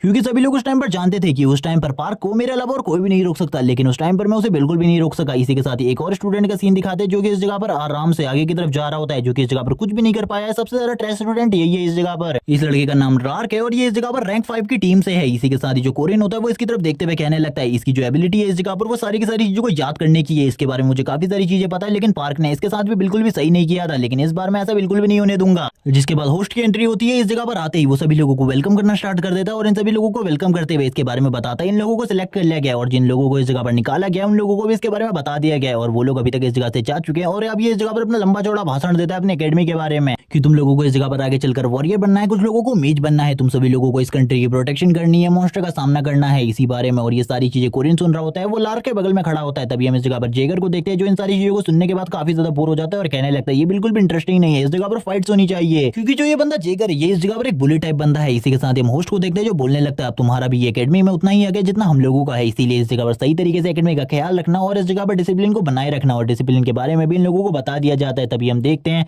जो जेगर होता है उसकी नजर लार्क के ऊपर पड़ती है। लार्क इस जगह पर काफी ज्यादा कमजोर है, वो बुक पढ़ रहा होता है, इसीलिए वो उसका मजाक उड़ाने लगता है इस जगह पर। और हम देखते हैं तुरंत ही उसके पास आ जाता है और उससे कहने लगता है क्या तुम इस जगह पर मेरे साथ फाइट करना चाहोगे। उसको इस जगह पर अलग अलग तरीके के चैलेंजेस देने लगता है और इसी के साथ ही उसे बुली कर रहा होता है, एक तरीके से टीज कर रहा था वो उसको। तभी कोरिन की नजर उसके ऊपर पड़ जाती है। कोरिन कहने लगता है पिछली बार इन्हीं हरकतों की वजह से ये मारा गया था, लेकिन अभी भी ये इस जगह पर बिल्कुल भी नहीं सुधरा। इसी के साथ ही उसकी एंट्री उस जगह पर होती है। वो इस जगह पर जिगर से कहने लगता है तुम इस जगह पर जो ये कर रहे हो ये बिल्कुल भी सही नहीं है, इसीलिए इसको बुली करना बंद करो। तुम्हें तो पता ही है इस जगह पर हम लोग भी न्यूबी हैं और तुम भी इस जगह पर न्यूबी हो, तुम भी इस जगह पर किसी को नहीं जानते, हम लोग भी इस जगह पर किसी को नहीं जानते, इसीलिए हम लोगों को दोस्त बन जाना चाहिए। इसी के साथ ही जो कोरिन होता है वो इस जगह पर जिगर से बात करने लगता है किसी और चीज के बारे में, और वो भी इस जगह पर उसे बताता है अपनी कुछ पर्सनल चीजों के बारे में। और इसी के साथ ही उसकी बॉडी पे जो टैटू बना हुआ है उसके बारे में भी उसे कुछ चीजें बताने लगता है। जो कोरिन होता है वो कहने लगता है तुम तो इस जगह पर काफी ज्यादा कूल हो, मुझे बिल्कुल भी नहीं पता था तुम इतने ज्यादा कूल निकलोगे। इसी के साथ ही जो कोरिन होता है वो जिगर की पिछली लाइफ के बारे में बताने लगता है, आखिरकार पिछली लाइफ में उसके साथ क्या हुआ था। इसी के साथ ही वो कहने लगता है जब वो अचानक से गायब हो गया था तभी उसकी मॉम एकेडमी में आ गई थी और मैं भी, और इसी के साथ ही पार्क भी उसकी मॉम से मिलने के लिए गए थे। तभी उसकी मॉम उसके लिए काफी ज्यादा चिंतित होती है और वो ये भी बताती है कि उसकी बॉडी के ऊपर जितने भी टैटूज बने हुए थे उन सभी का इस जगह पर एक मीनिंग था जो कि जिगर जानता था। वो इस जगह पर अपने मॉम एंड डैड से काफी ज्यादा प्यार करता था। कोरिन के सामने उसकी मॉम रो रही होती है लेकिन कोरिन कुछ भी नहीं कर सकता था। वो इस जगह पर पार्क पर काफी ज्यादा गुस्सा था, लेकिन इसके बावजूद जो कोरिन था वो कुछ भी नहीं कर सकता था। सीन प्रेजेंट टाइम में आता है, हम देखते हैं जो इस जगह पर जिगर होता है वो कोरिन को अपने और भी टैटूज दिखा रहा होता है और कहने लगता है ये देखो इस जगह पर मेरे बाकी टैटूज। और इसी के साथ ही कोरिन बताता है इस जगह पर मेरा नाम कोरिन है। इसी के साथ ही जिगर भी अपने नाम के बारे में बताता है कोरिन को। इसी के बाद इन दोनों की तो दोस्ती हो चुकी थी, लेकिन इसी के साथ ही वो लोग लार्क से पूछने लगते हैं यार उसका क्या नाम है। तभी लार्क सुनने के बाद पूरे तरीके से हैरान हो जाता है और कहने लगता है क्या तुम लोग मुझसे पूछ रहे हो इस जगह पर। तभी लार्क भी अपने नाम के बारे में बताता है। इसी के साथ ही वो लोग एक ही जगह पर होते हैं और काफी सारी बातें कर रहे होते हैं। इसी के साथ ही जो अलीशा होती है जो कि इन लोगों के ऊपर लंबे टाइम से नजर रखी हुई थी, इसी के साथ ही वो कोरिन की तारीफें करते हुए कहने लगती है लड़का कितना ज्यादा अच्छा है, इसने इस जगह पर उस लड़के को बुली होने से बचा लिया। इसी के साथ ही वो कोरिन की तारीफों में इस जगह पर लाइन लगा देती है, लेकिन इस जगह पर उसे ये भी नहीं पता कि कोरिन वही लड़का है जिसने उसकी जान बचाई थी। जबकि कोरिन उस जगह पर बात कर रहा होता है जिगर और लार्क से, लेकिन इस जगह पर लार्क कुछ भी नहीं बोल रहा होता क्योंकि उसे शांत रहना ज्यादा पसंद है। लार्क इस जगह पर अपने ही काम में लगा हुआ था। वो इस जगह पर दोस्त बनाकर काफी ज्यादा खुश होता है। जबकि हम कोरिन को देखते हैं जो कि इस जगह पर अपने मन में काफी सारी अलग अलग चीजों के बारे में सोच रहा होता है और अपने मन में कहने लगता है लार्क इस जगह पर एक ऐसा बंदा है जो कि मेरे लिए सारे के सारे स्क्रिप्चर सारे के सारे मैनुअल को एक ही बार में याद कर सकता है। किसी को भी इसके बारे में नहीं पता कि ये एकेडमी इस जगह पर कितनी ज्यादा बड़ी है। इसके अंदर एक बड़ी लाइब्रेरी भी है जिसके बारे में ज्यादातर लोगों को नहीं पता, और इस जगह पर कितने सारे स्क्रिप्चर्स हैं जिन लोगों को पढ़ना पसंद नहीं है वो उस जगह पर नहीं जाते। लेकिन लार्क जैसा बंदा उस जगह पर रोज जाता है क्योंकि उसे पढ़ना इस जगह पर काफी ज्यादा पसंद है। लेकिन इस एकेडमी के अंदर जो सबसे ज्यादा इंपॉर्टेंट चीज है, यानी कि जो चीज मुझे सबसे ज्यादा पसंद है वो इस एकेडमी का ट्रेनिंग ग्राउंड है। इसी के साथ ही कोरिन को दिखाते हैं जो कि इस जगह पर फाइटिंग प्रैक्टिस कर रहा होता है स्पेयर के साथ, ताकि वो स्पेयर में मास्टरी हासिल कर सके। वो एक स्पिरिचुअल बॉडी के साथ फाइट कर रहा था और हम देखते हैं वो स्पिरिचुअल बॉडी लगातार उसके ऊपर भारी पड़ रही होती है और थोड़ी ही देर में कोरिन को इस जगह पर डाउन कर लेती है। कोरिन कहने लगता है मुझे इस जगह पर कुछ भी कर फाइट को जीतना होगा। काफी सारे स्टूडेंट उसको देखते हुए कहने लगते हैं ये तो इस जगह पर एक फर्स्ट ईयर का स्टूडेंट है। आखिरकार फर्स्ट ईयर का स्टूडेंट इस जगह पर क्या कर रहा है, उन लोगों को इसके बारे में कुछ भी नहीं पता होता कि कोरिन इस जगह पर क्या कर रहा है। वो सभी लोग कहने लगते हैं थोड़ी ही देर में इस जगह से चला जाएगा क्योंकि इसको इस जगह पर ज्यादा चीजों के बारे में पता नहीं होगा। लेकिन इसी के साथ ही हम देखते हैं मेरिट को जो कि इस जगह पर आने के बाद कोरिन को देखने लगती है। वो इस जगह पर न्यूबी को देखकर काफी ज्यादा हैरान होती है क्योंकि इस जगह पर काफी ज्यादा खतरनाक प्रैक्टिस कर रहा होता है। हम कोरिन को देखते हैं जो कि इस जगह पर अपने स्पेयर का यूज करते हुए उस मॉन्स्टर को डिफीट करने की कोशिश कर रहा था, लेकिन ये उसके लिए बहुत ज्यादा मुश्किल हो रहा था क्योंकि वो स्पिरिचुअल बॉडी बहुत ज्यादा स्ट्रॉन्ग है, जिस वजह से कोरिन के लिए उसको डिफीट करना बहुत ज्यादा मुश्किल होता जा रहा है। कोरिन एक लंबी सांस लेता है। इसी के साथ एक इंस्ट्रक्टर को इस जगह पर दिखाते हैं जो कि कोरिन की तरफ आगे बढ़ने लगता है। कोरिन को देखने के बाद काफी ज्यादा घबरा जाता है। कोरिन कहने लगता है ये बंदा तो उस टाइम टेस्ट में भी था, ये शायद से मुझे उस स्पिरिट से फाइट करते हुए देखना चाहता था, शायद से अभी इस जगह पर मेरे लिए प्रॉब्लम क्रिएट करने वाला है। अब मैं इस जगह पर कर भी कर सकता हूँ, मुझे इस जगह पर कोई भी राइट्स नहीं है क्योंकि मैं बस एक स्टूडेंट हूँ और ये इंस्ट्रक्टर, मुझे इसकी बात तो माननी ही पड़ेगी। वो इसी बारे में बात कर रहा होता है, उसके पसीने छूट रहे होते हैं, उसकी हालत खराब होने लगती है धीरे धीरे करके क्योंकि उसे पता था अगर वो एक इंस्ट्रक्टर से ज्यादा स्ट्रॉन्ग भी हो जाए तभी वो इस जगह पर इंस्ट्रक्टर की बात को नकार नहीं सकता। तभी इंस्ट्रक्टर आगे बढ़ने लगते हैं और इस जगह पर कहते हैं तो तुम्हारा नाम कोरिन है, इस जगह पर तुमने काफी ज्यादा अच्छा परफॉर्म किया था टेस्ट के अंदर। और वो उसकी तारीफ करते हुए कहते हैं मैं इस जगह पर तुम्हारे लिए 8 टिकट लेकर आया हूँ कैंटीन की, उस जगह पर जाकर तुम कुछ भी खा सकते हो। और इसी के साथ ही वो टिकट देने के बाद इस जगह से जा रहे होते हैं और कहने लगते हैं अगर तुम इस जगह पर इस टेस्ट को कंप्लीट कर लोगे तो इसके बाद तुम मुझसे बात कर सकते हो, मेरे पास आकर इन सारी चीजों के बारे में रिपोर्ट करना। ये सुनने के साथ ही कोरिन खुश हो जाता है और कहने लगता है मुझे तो लगा था ये बहुत ज्यादा बुरा इंसान होगा, लेकिन ये तो बहुत ज्यादा अच्छे दिल वाला मास्टर निकला, मुझे तो ऐसा बिल्कुल भी नहीं लगा था। और यही बात वो कर रहा होता है। इसी के साथ ही जो मैरी होती है वो कोरिन की तरफ देखने लगती है और कहती है कि ये लड़का इस जगह पर अभी भी उस स्पिरिट को हराने की प्रैक्टिस करने वाला है क्योंकि वो मास्टर ने इस जगह पर उससे कहा है, तो ये इस जगह पर अपनी स्पेयर मार्शल आर्ट को आगे बढ़ाने के लिए इन चीजों को जरूर करेगा। कोरिन का वापस से सीन दिखाते हैं, जो कोरिन होता है वो वापस से फाइट करना स्टार्ट कर देता है और इसी के साथ ही स्पिरिचुअल बॉडी को हराने की वो पूरी कोशिश कर रहा होता है वो कहने लगता है ये स्पिरिचुअल बॉडी काफी ज्यादा स्ट्रॉन्ग है, थोड़े टाइम पर तो वो काफी ज्यादा बुरे तरीके से गिर जाता है और हम देखते हैं उसकी हालत काफी ज्यादा खराब होती है। वो कहने लगता है अब मैं क्या करूं, मुझे अपनी स्पेयर मार्शल आर्ट को मास्टरी तक लेकर जाना है। इसी के साथ ही वो इसी बारे में सोच रहा होता है तभी उसकी आंखों के ऊपर कोई कपड़ा डाल देता है जो कि और कोई नहीं बल्कि मैरी है। और मैरी इस जगह पर आने के बाद कहने लगती है तो मैं थोड़ा आराम करना चाहिए, जिसके बाद तुम इन सारी चीजों को कर सकते हो, मैं इस जगह पर तुम्हारे लिए पानी लेकर आती हूँ। इसी के साथ ही उससे कहने लगती है रुको इस जगह पर, तुम मेरे जूनियर हो, तुम्हें मेरी थोड़ी बहुत बातें तो माननी होंगी। इसी के साथ ही हम देखते हैं वो बस इस जगह पर एक ग्लास को लेकर आती है जो कि खाली होता है। वो अपने मैजिक का यूज करते हुए उसे इस जगह पर वाटर से फुलफिल कर देती है और कहने लगती है लो इसे इस जगह पर पी लो। और इसी के साथ ही बाद में प्रैक्टिस करना, अभी प्रैक्टिस करने की बिल्कुल भी जरूरत नहीं है, जितना भी तुम अभी कर रहे हो वो काफी ज्यादा अच्छा है नॉर्मल स्टूडेंट के मुकाबले, इसीलिए अब तुम बाद में भी ट्रेनिंग कर सकते हो। लेकिन जो कोरिन होता है वो जगह पर तुरंत ही कपड़े को अपने मुंह से हटाता है और कहने लगता है नहीं ये सारी चीजें बिल्कुल भी नहीं हो सकती, मैं इन सारी चीजों को अभी करने वाला हूं। वो तुरंत ही उसके हाथ से उस वाटर ग्लास को ले लेता है और कहने लगता है मैं तो इन सारी चीजों को अभी करूंगा। इसी के साथ ही वो कहने लगता है अगर मैंने ये सारी चीजें अभी नहीं करी तो आगे चलकर मैं मॉन्स्टर का सामना क्या ही कर पाऊंगा, मेरी ओट तो इसी तरीके से टूट जाएगी। वो अपनी पिछली लाइफ के बारे में बताता है, पार्क ने उसकी काफी ज्यादा मदद करी थी ऊंचाइयों को छूने में, लेकिन इस बार पार्क उसके साथ नहीं है और ना ही उसकी सिस्टम स्क्रीन, क्योंकि वो तो एक सब प्लेयर है और सब प्लेयर के पास इतने सारे राइट्स नहीं होते, इसीलिए उसे इस जगह पर अपनी बाउंड्रीज को पहचानना होगा, जिसके बाद अपनी बाउंड्रीज को ब्रेक थ्रू करके आगे निकलना होगा और इतना ज्यादा आगे जाना होगा कि कोई भी उसका सामना ना कर सके। उसे इस दुनिया में सबसे ज्यादा स्ट्रॉन्ग बनना है, वो इसी बारे में बात कर रहा होता है। इसी के साथ ही जो मैरिट होती है उसके सामने बैठी हुई थी, वो कहने लगती है क्या तुमने हार मान ली क्या जूनियर, अब तुम इस जगह से जाने वाले हो। लेकिन जो कोरिन होता है वो कहने लगता है मैंने कब कहा मैं इस जगह से जाने वाला हूं, मैं इस जगह से बिल्कुल भी नहीं जाने वाला, अभी तो मेरी प्रैक्टिस स्टार्ट हुई है। और ये कहने के साथ ही वो वापस से अपने स्पेयर को पकड़ लेता है और तैयार हो जाता है इस जगह पर वापस से स्पिरिचुअल बॉडी के साथ फाइट करने के लिए। और हम देखते हैं जैसे ही वो इस जगह पर तैयार हो जाता है स्पिरिचुअल बॉडी भी सामने आ जाती है फाइट करने के लिए, जो कि एक पंछी की तरह होती है। इसी के साथ ही उन दोनों के बीच में वापस से फाइट स्टार्ट हो जाती है। कोरिन कहने लगता है मुझे इस जगह पर अपनी बाउंड्रीज को पहचान कर उन्हें ब्रेक थ्रू करना है। और इसी के साथ ही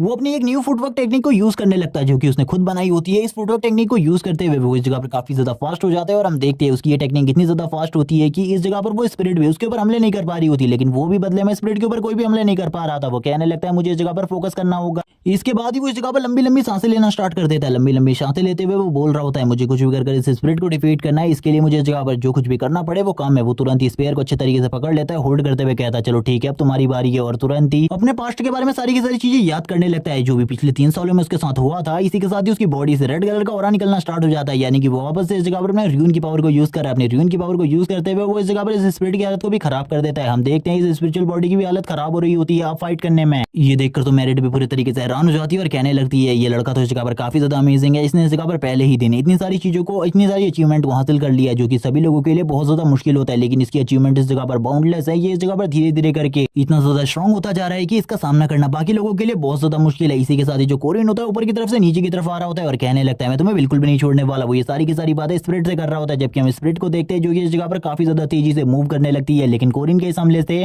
वो स्पिरिट भी इस जगह पर खुद को नहीं बचा पाती। वो स्पिरिचुअल बॉडी इस जगह पर तुरंत ही डिस्ट्रॉय हो जाती है। कोरिन ये देखने के बाद काफी ज्यादा खुश होता है, उसे ऐसा लग रहा होता है कि उसने इस जगह पर इस चीज को अचीव कर लिया। ये सारी चीजें देखने के बाद तो मैरिट भी हैरान होती है और कहने लगती है कि सही में ये सारी चीजें इस लड़के ने अचीव कर ली। लेकिन जैसे ही जो कोरिन होता है वो ऊपर की तरफ गया था उस स्पिरिचुअल बॉडी को डिस्ट्रॉय करते हुए, वैसे ही ऊपर जाने के बाद उसकी हालत पूरे तरीके से खराब हो जाती है, क्योंकि उसने तो इस जगह पर लंबे टाइम से कुछ भी नहीं खाया था, जिस वजह से अब उसकी हालत इतनी ज्यादा खराब हो जाती है कि ऊपर पहुंचने के बाद उसकी हालत इतनी ज्यादा खराब होती है कि वो तुरंत ही नीचे की तरफ गिर जाता है और बेहोश हो जाता है और कहने लगता है अगली बार जब मैं ट्रेनिंग रूम के अंदर आऊंगा तो कुछ खा के आऊंगा, इस तरीके से मैं बिल्कुल भी नहीं आऊंगा। जिस वजह से उसका स्पेयर भी इस जगह पर टूट चुका होता है। वो कहने लगता है मेरी हालत इतनी ज्यादा बुरी हो गई है, मैंने इसके बारे में बिल्कुल भी नहीं सोचा था। इसी के साथ ही नेक्स्ट डे का सीन दिखाता है। नेक्स्ट डे जो मैरी होती है वो तुरंत ही उसके रूम में आ जाती है। आज वो उसे पूरी की पूरी एकेडमी के कैंपस को घुमाने वाली है, इसीलिए वो तैयार हो जाए। लेकिन ये बात सुनने के बाद जो कोरिन होता है वो काफी ज्यादा हैरान होता है और कहने लगता है ये लड़की इस जगह पर इतना ज्यादा क्यों चिपक रही है, मुझे बिल्कुल भी समझ में नहीं आ रहा है। ये कहने के साथ ही वो बोलने लगता है लेकिन आज का मेरा कुछ और डिसीजन है। इसी के साथ ही वो निकल जाता है उस जगह से और वो बताने लगता है आज वो लाइब्रेरी के अंदर जाने के बारे में सोच रहा है। और इसी के साथ ही वो लार्क को भी उस जगह पर लेकर जाएगा। वो धीरे धीरे करके आगे बढ़ रहा होता है और हम देखते हैं इस जगह पर मैरी सभी को गाइड कर रही होती है और इसी के साथ ही वो उन सभी लोगों को एक साथ लेकर जा रही होती है। लेकिन इस जगह पर कोरिन का प्लान कुछ अलग ही होता है, वो इन सभी लोगों से अलग जाना चाहता था, तभी उसकी नजर लार्क के ऊपर पड़ती है और इसी के बाद ही वो लार्क की तरफ आगे बढ़ता है, उसके गले पे हाथ डालते हुए कहता है क्या तुम आज मेरे साथ चलने वाले हो, मैं तुम्हें एक अच्छी जगह पर लेकर जाऊंगा। और ये बारे में बात करते हुए वो कहता है मैं तुम्हें लाइब्रेरी में लेकर जाऊंगा, जिस जगह पर तुम्हारे लिए एक स्पेशल चीज है जिसको अगर तुम हासिल कर लेते हो तो तुम भी बाकी सभी लोगों की तरह पावरफुल मैजिक कास्ट कर सकते हो। मैं इस जगह पर और किसी की नहीं बल्कि गेमोरेश की बात कर रहा हूँ। ये सुनने के साथ ही जो लार्क होता है वो पूरे तरीके से हैरान हो जाता है और इसी के साथ ही गेमोरेश के बारे में बताया जाता है जो कि एक स्किल बुक है जिसके अंदर इस तरीके की मैजिक्स के बारे में लिखा गया है जो कि इस जगह पर काफी ज्यादा डेडली मैजिक है, लेकिन इसके बारे में ज्यादा चीजें नहीं बताई जाती। इसी के साथ ही लार्क के बारे में अब कुछ चीजें बताई जाती है। लार्क एक ऐसा मैजिशियन है जो कि इस जगह पर सारे के सारे स्पेल बुक्स को याद करके रख सकता है, लेकिन उनको कास्ट नहीं कर सकता क्योंकि उसके पास बहुत ही कम माना है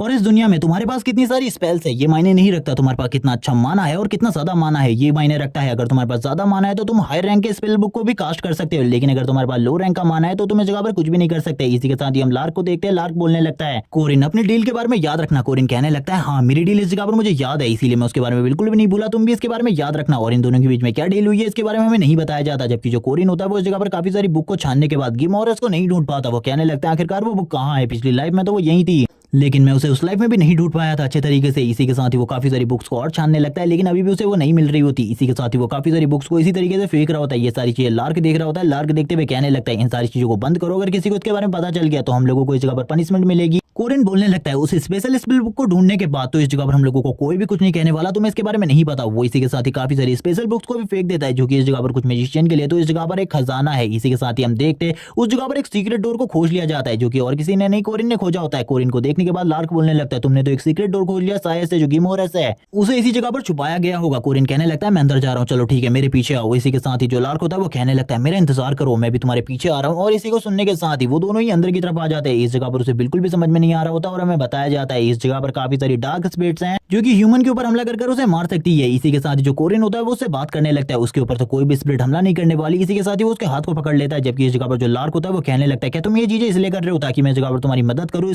स्पिरिट से बचने में, क्योंकि मैं एक मैजिशियन हूँ। लेकिन इसी टाइम पर जो कोरिन होता है वो अपने दूसरे हाथ का यूज करते हुए उसके मुंह के ऊपर एक जबरदस्त पंच मारता है और इसी के साथ ही जोर जोर से हंसना स्टार्ट कर देता है। हम देखते हैं वो एक इविल तरीके से हंस रहा होता है और इसी के साथ ही बोलने लगता है मुझे इस जगह पर तुम्हारी मदद की क्यों जरूरत होगी। इसी के साथ ही हम देखते हैं लार्क को जो कि बेहोश हो चुका था और कोरिन ने ये क्यों किया था इसके बारे में कोरिन भी नहीं बताता और शांत रहता है। जिसके बाद कोरिन लार्क की बॉडी के पास बैठते हुए कहने लगता है मेरे इस जगह पर आने का रीजन यही नहीं है कि मैं लार्क की मदद करना चाहता हूँ, बल्कि मेरे और भी रीजन है, जैसे कि मुझे इस जगह पर अपनी फर्स्ट क्वेस्ट को कंप्लीट करना है जो कि पब्लिक हो चुकी है। जिसके बाद हमें कोरिन की फर्स्ट क्वेस्ट के बारे में बताया जाता है जिसमें उसे एक इविल स्पिरिट को पकड़ना है जो कि किसी नॉर्मल इंसान की नहीं है बल्कि इस जगह पर सेबार्नियर ड्यूक की है जो कि काफी ज्यादा स्ट्रॉन्ग था अपने टाइम पर। इसी के साथ ही हम सेबार्नियर ड्यूक को देखते हैं जो कि इस जगह पर कोरिन के आने को महसूस कर लेता है और अपनी एनर्जी को अपनी जगह पर ही रिलीज करने लगता है। कोरिन इस जगह पर सोच रहा होता है आखिरकार वो किस तरीके से सेबार्नियर ड्यूक के अटैक से बचेगा और उसका सामना करेगा और उसे तो इस जगह पर सेबार्नियर ड्यूक को पकड़ना है। आखिरकार ये सारी चीजें वो कैसे करने वाला है, वो इसी सारी चीजों के बारे में सोच रहा होता है। तभी वो बताता है सेबार्नियर ड्यूक के बारे में उसने एक जंग के टाइम में अपनी पावर का इतना ज्यादा यूज किया था कि जो इविल कल्ट का लीडर था वो भी उसकी पावर को देखकर डर गया था। इसी के साथ ही हम देखते हैं सेबार्नियर ड्यूक को जो कि तुरंत ही इस जगह पर कोरिन के ऊपर हमला कर देता है अपनी पावर का यूज करते हुए। कोरिन के ऊपर वो बहुत ज्यादा पावरफुल अटैक करता है जबकि कोरिन अभी भी उसी जगह पर बैठा हुआ होता है, उसे कुछ भी महसूस नहीं हो रहा था इस जगह पर कोई उसके ऊपर अटैक कर रहा है। हम देखते हैं कोरिन उस जगह पर सोचने लगता है आखिरकार वो सारी चीजों को किस तरीके से करने वाला है। जैसे सेबार्नियर ड्यूक के अटैक कोरिन की बॉडी के ऊपर लगते हैं हम देखते हैं इसका कोई भी असर नहीं होता कोरिन की बॉडी के ऊपर,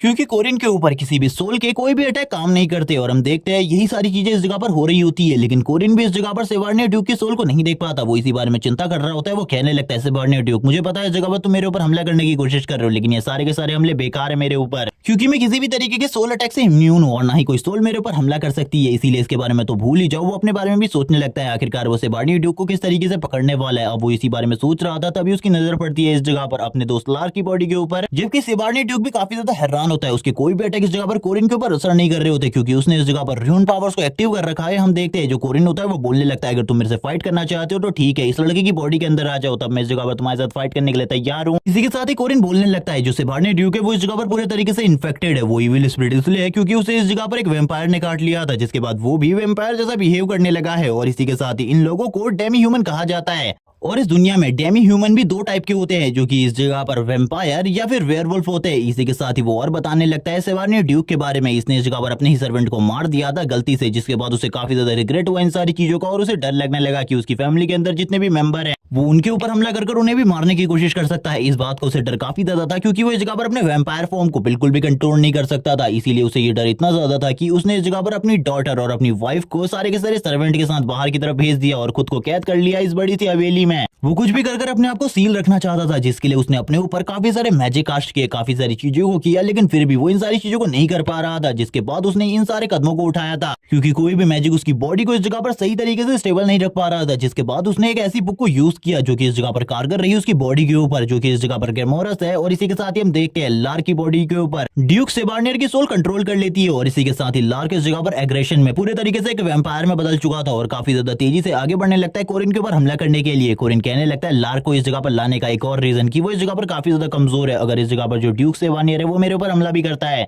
तो मुझे इस जगह पर ज्यादा डील नहीं करनी पड़ेगी। और वैसे भी इस जगह पर जो ड्यूक सेबानियर है वो इस जगह पर लार्क की बॉडी के फुल पोटेंशियल को यूज कर सकता है, क्योंकि उसके पास इस टाइम पर इतना ज्यादा माना है कि वो इस जगह पर कुछ भी कर सकता है। और मैं इस टाइम पर लार्क की बॉडी के फुल पोटेंशियल को अनलॉक करना चाहता हूं, ताकि लार्क भी आगे चलकर इन सारी चीजों को कर पाए। और इसी के साथ ही फाइट स्टार्ट हो जाती है इस जगह पर लार्क और कोरिन के बीच में। लेकिन इस जगह पर हम देखते हैं लार्क की बॉडी के अंदर ड्यूक सेबानियर अच्छे तरीके से अटैक नहीं कर रहे होते, बल्कि वो इस जगह पर फुल एग्रेशन में अटैक कर रहे थे, जिस वजह से कोरिन तुरंत ही उसके सर के ऊपर एक जबरदस्त पंच मारता है, जिसके साथ ही लार्क नॉकआउट हो जाता है। और अब वो उसकी बॉडी के ऊपर पैर रखते हुए कहता है, अगर मैंने इसी टाइम पर लार्क को मार दिया इस जगह पर तो मुझे सारे के सारे रिवॉर्ड्स मिल जाएंगे। लेकिन मैं इस तरीके का इंसान बिल्कुल भी नहीं हूँ। मैं इस जगह पर बिल्कुल भी पार्क के कदमों पर नहीं चलने वाला, बल्कि मुझे इस जगह पर सारे के सारे रास्ते खुद तय करने हैं। जिसके बाद वो ड्यूक सेबानियर से कहने लगता है, मैं इस जगह पर तुम्हारे साथ एक डील करना चाहता हूँ। मैं तुम्हें इस जगह पर तुम्हारी फैमिली के बारे में सारी की सारी चीजें बताऊंगा। तुम्हारी फैमिली को जब तुमने बाहर निकाल दिया था उसके बाद उन लोगों के साथ क्या हुआ, इसके बारे में अगर तुम जानना चाहते हो तो मेरी डील को एक्सेप्ट करो, क्योंकि वैसे भी तुम मेरे हाथों से डिफीट हो चुकी हो और इस जगह पर तुम्हारी जीतने का कोई भी चांस नहीं है मेरे अगेंस्ट, क्योंकि मैं काफी ज्यादा स्ट्रॉन्ग हूँ और तुमसे तो काफी ज्यादा स्ट्रॉन्ग हूँ। अगर तुम्हारी रियल बॉडी इस जगह पर होती तो शायद से मेरे लिए कुछ प्रॉब्लम हो सकती थी, लेकिन इस टाइम पर तुम मेरे लिए कुछ भी नहीं हो। ड्यूक सेबानियर को भी इसके बारे में पता चल जाता है और अपनी फैमिली का नाम सुनने के बाद वो भी इस जगह पर तैयार हो जाते हैं। और इसी के साथ ही हम देखते हैं जो कोरिन होता है वो बताने लगता है, तुम्हारी वाइफ तो स्टार्टिंग में ही मारी गई थी, लेकिन जो तुम्हारी बेटी थी वो एक रियल वॉरियर थी। उसने इस जगह पर काफी सारे बड़े काम किए और इसी के साथ ही वर्ल्ड टूर भी किया।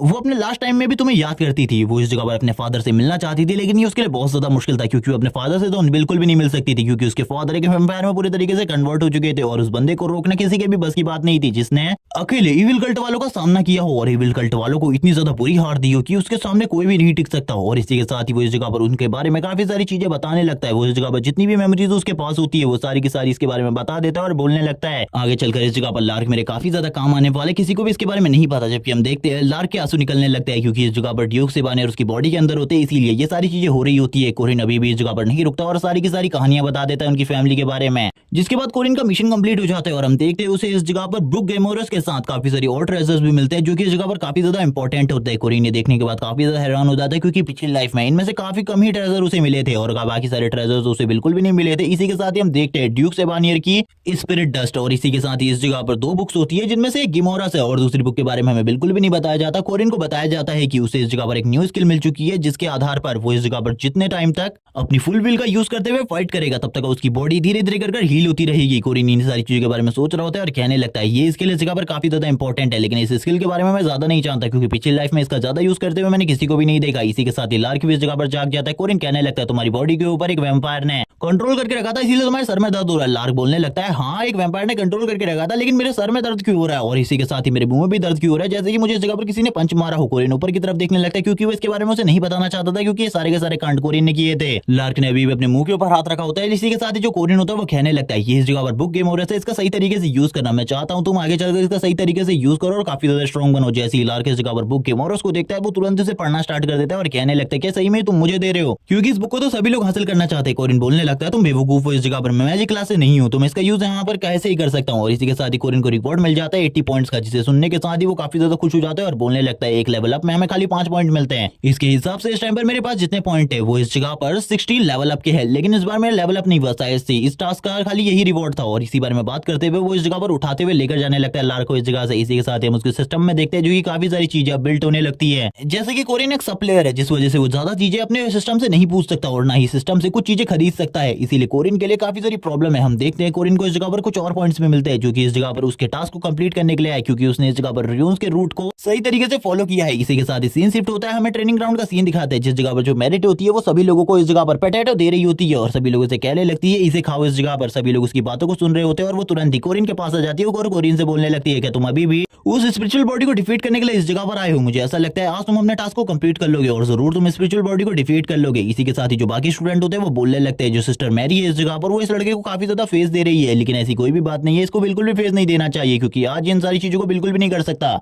बस इस जगह पर सिस्टर मैरियट इसे इस जगह पर फेस देने के लिए सारी चीजें कर रही है ताकि ये डिमोटिवेट ना हो। जबकि हम सिस्टर मैरियट को देखते हैं जो कि इस जगह पर कोरिन को देख रही होती है और तभी इस जगह पर उन लोगों के पास चली जाती है और कहने लगती है मैं इस जगह पर कोरिन के ऊपर 2 गोल्ड कॉइन दाव पर लगाती हूँ, तुम लोग भी इस जगह पर दाव पर लगाना चाहते हो तो तैयार हो जाओ। और इसी के साथ इस जगह पर कोरिन इस जगह पर टास्क को कंप्लीट कर पाएगा या फिर नहीं, इसके ऊपर बेट लग जाती है। कोरिन कहने लगता है मैं तो इस जगह पर ट्रेनिंग के लिए आया हूँ, तुम ये सारी चीजें क्यों कर रहे हो मुझे बिल्कुल भी समझ में नहीं आ रहा है, ये बेट इस जगह पर बिल्कुल भी मत लगाओ मेरे ऊपर तो। और इसी के साथ ही वो अपने स्पेयर को पकड़ लेता है और बोलने लगता है मुझे इस जगह पर फोकस करना होगा सही तरीके से, क्योंकि एक स्पेयर को यूज करने के लिए फोकस सबसे ज्यादा इंपॉर्टेंट है। इसी के साथ ही कोरिन तुरंत ही अपने स्पेयर के साथ तैयार हो जाता है उस स्पिरिचुअल बॉडी से फाइट करने के लिए, जिसके बाद ये पार्ट इसी जगह पर एंड हो जाता है और हमें नेक्स्ट एपिसोड में दिखाया जाएगा कोरिन इस स्पिरिचुअल बॉडी को डिफीट कर पाता है या फिर नहीं। और इसी के साथ ही काफी सारी और चीजें भी दिखाई जाएंगी, जैसे कि इस जगह पर कोरिन के साथ इस एकेडमी में क्या होने वाला है। तब तक के लिए चैनल को सब्सक्राइब कर दो, वीडियो को लाइक कर दो, कमेंट करके जरूर बताना वीडियो कैसी लगी। Okay bye guys.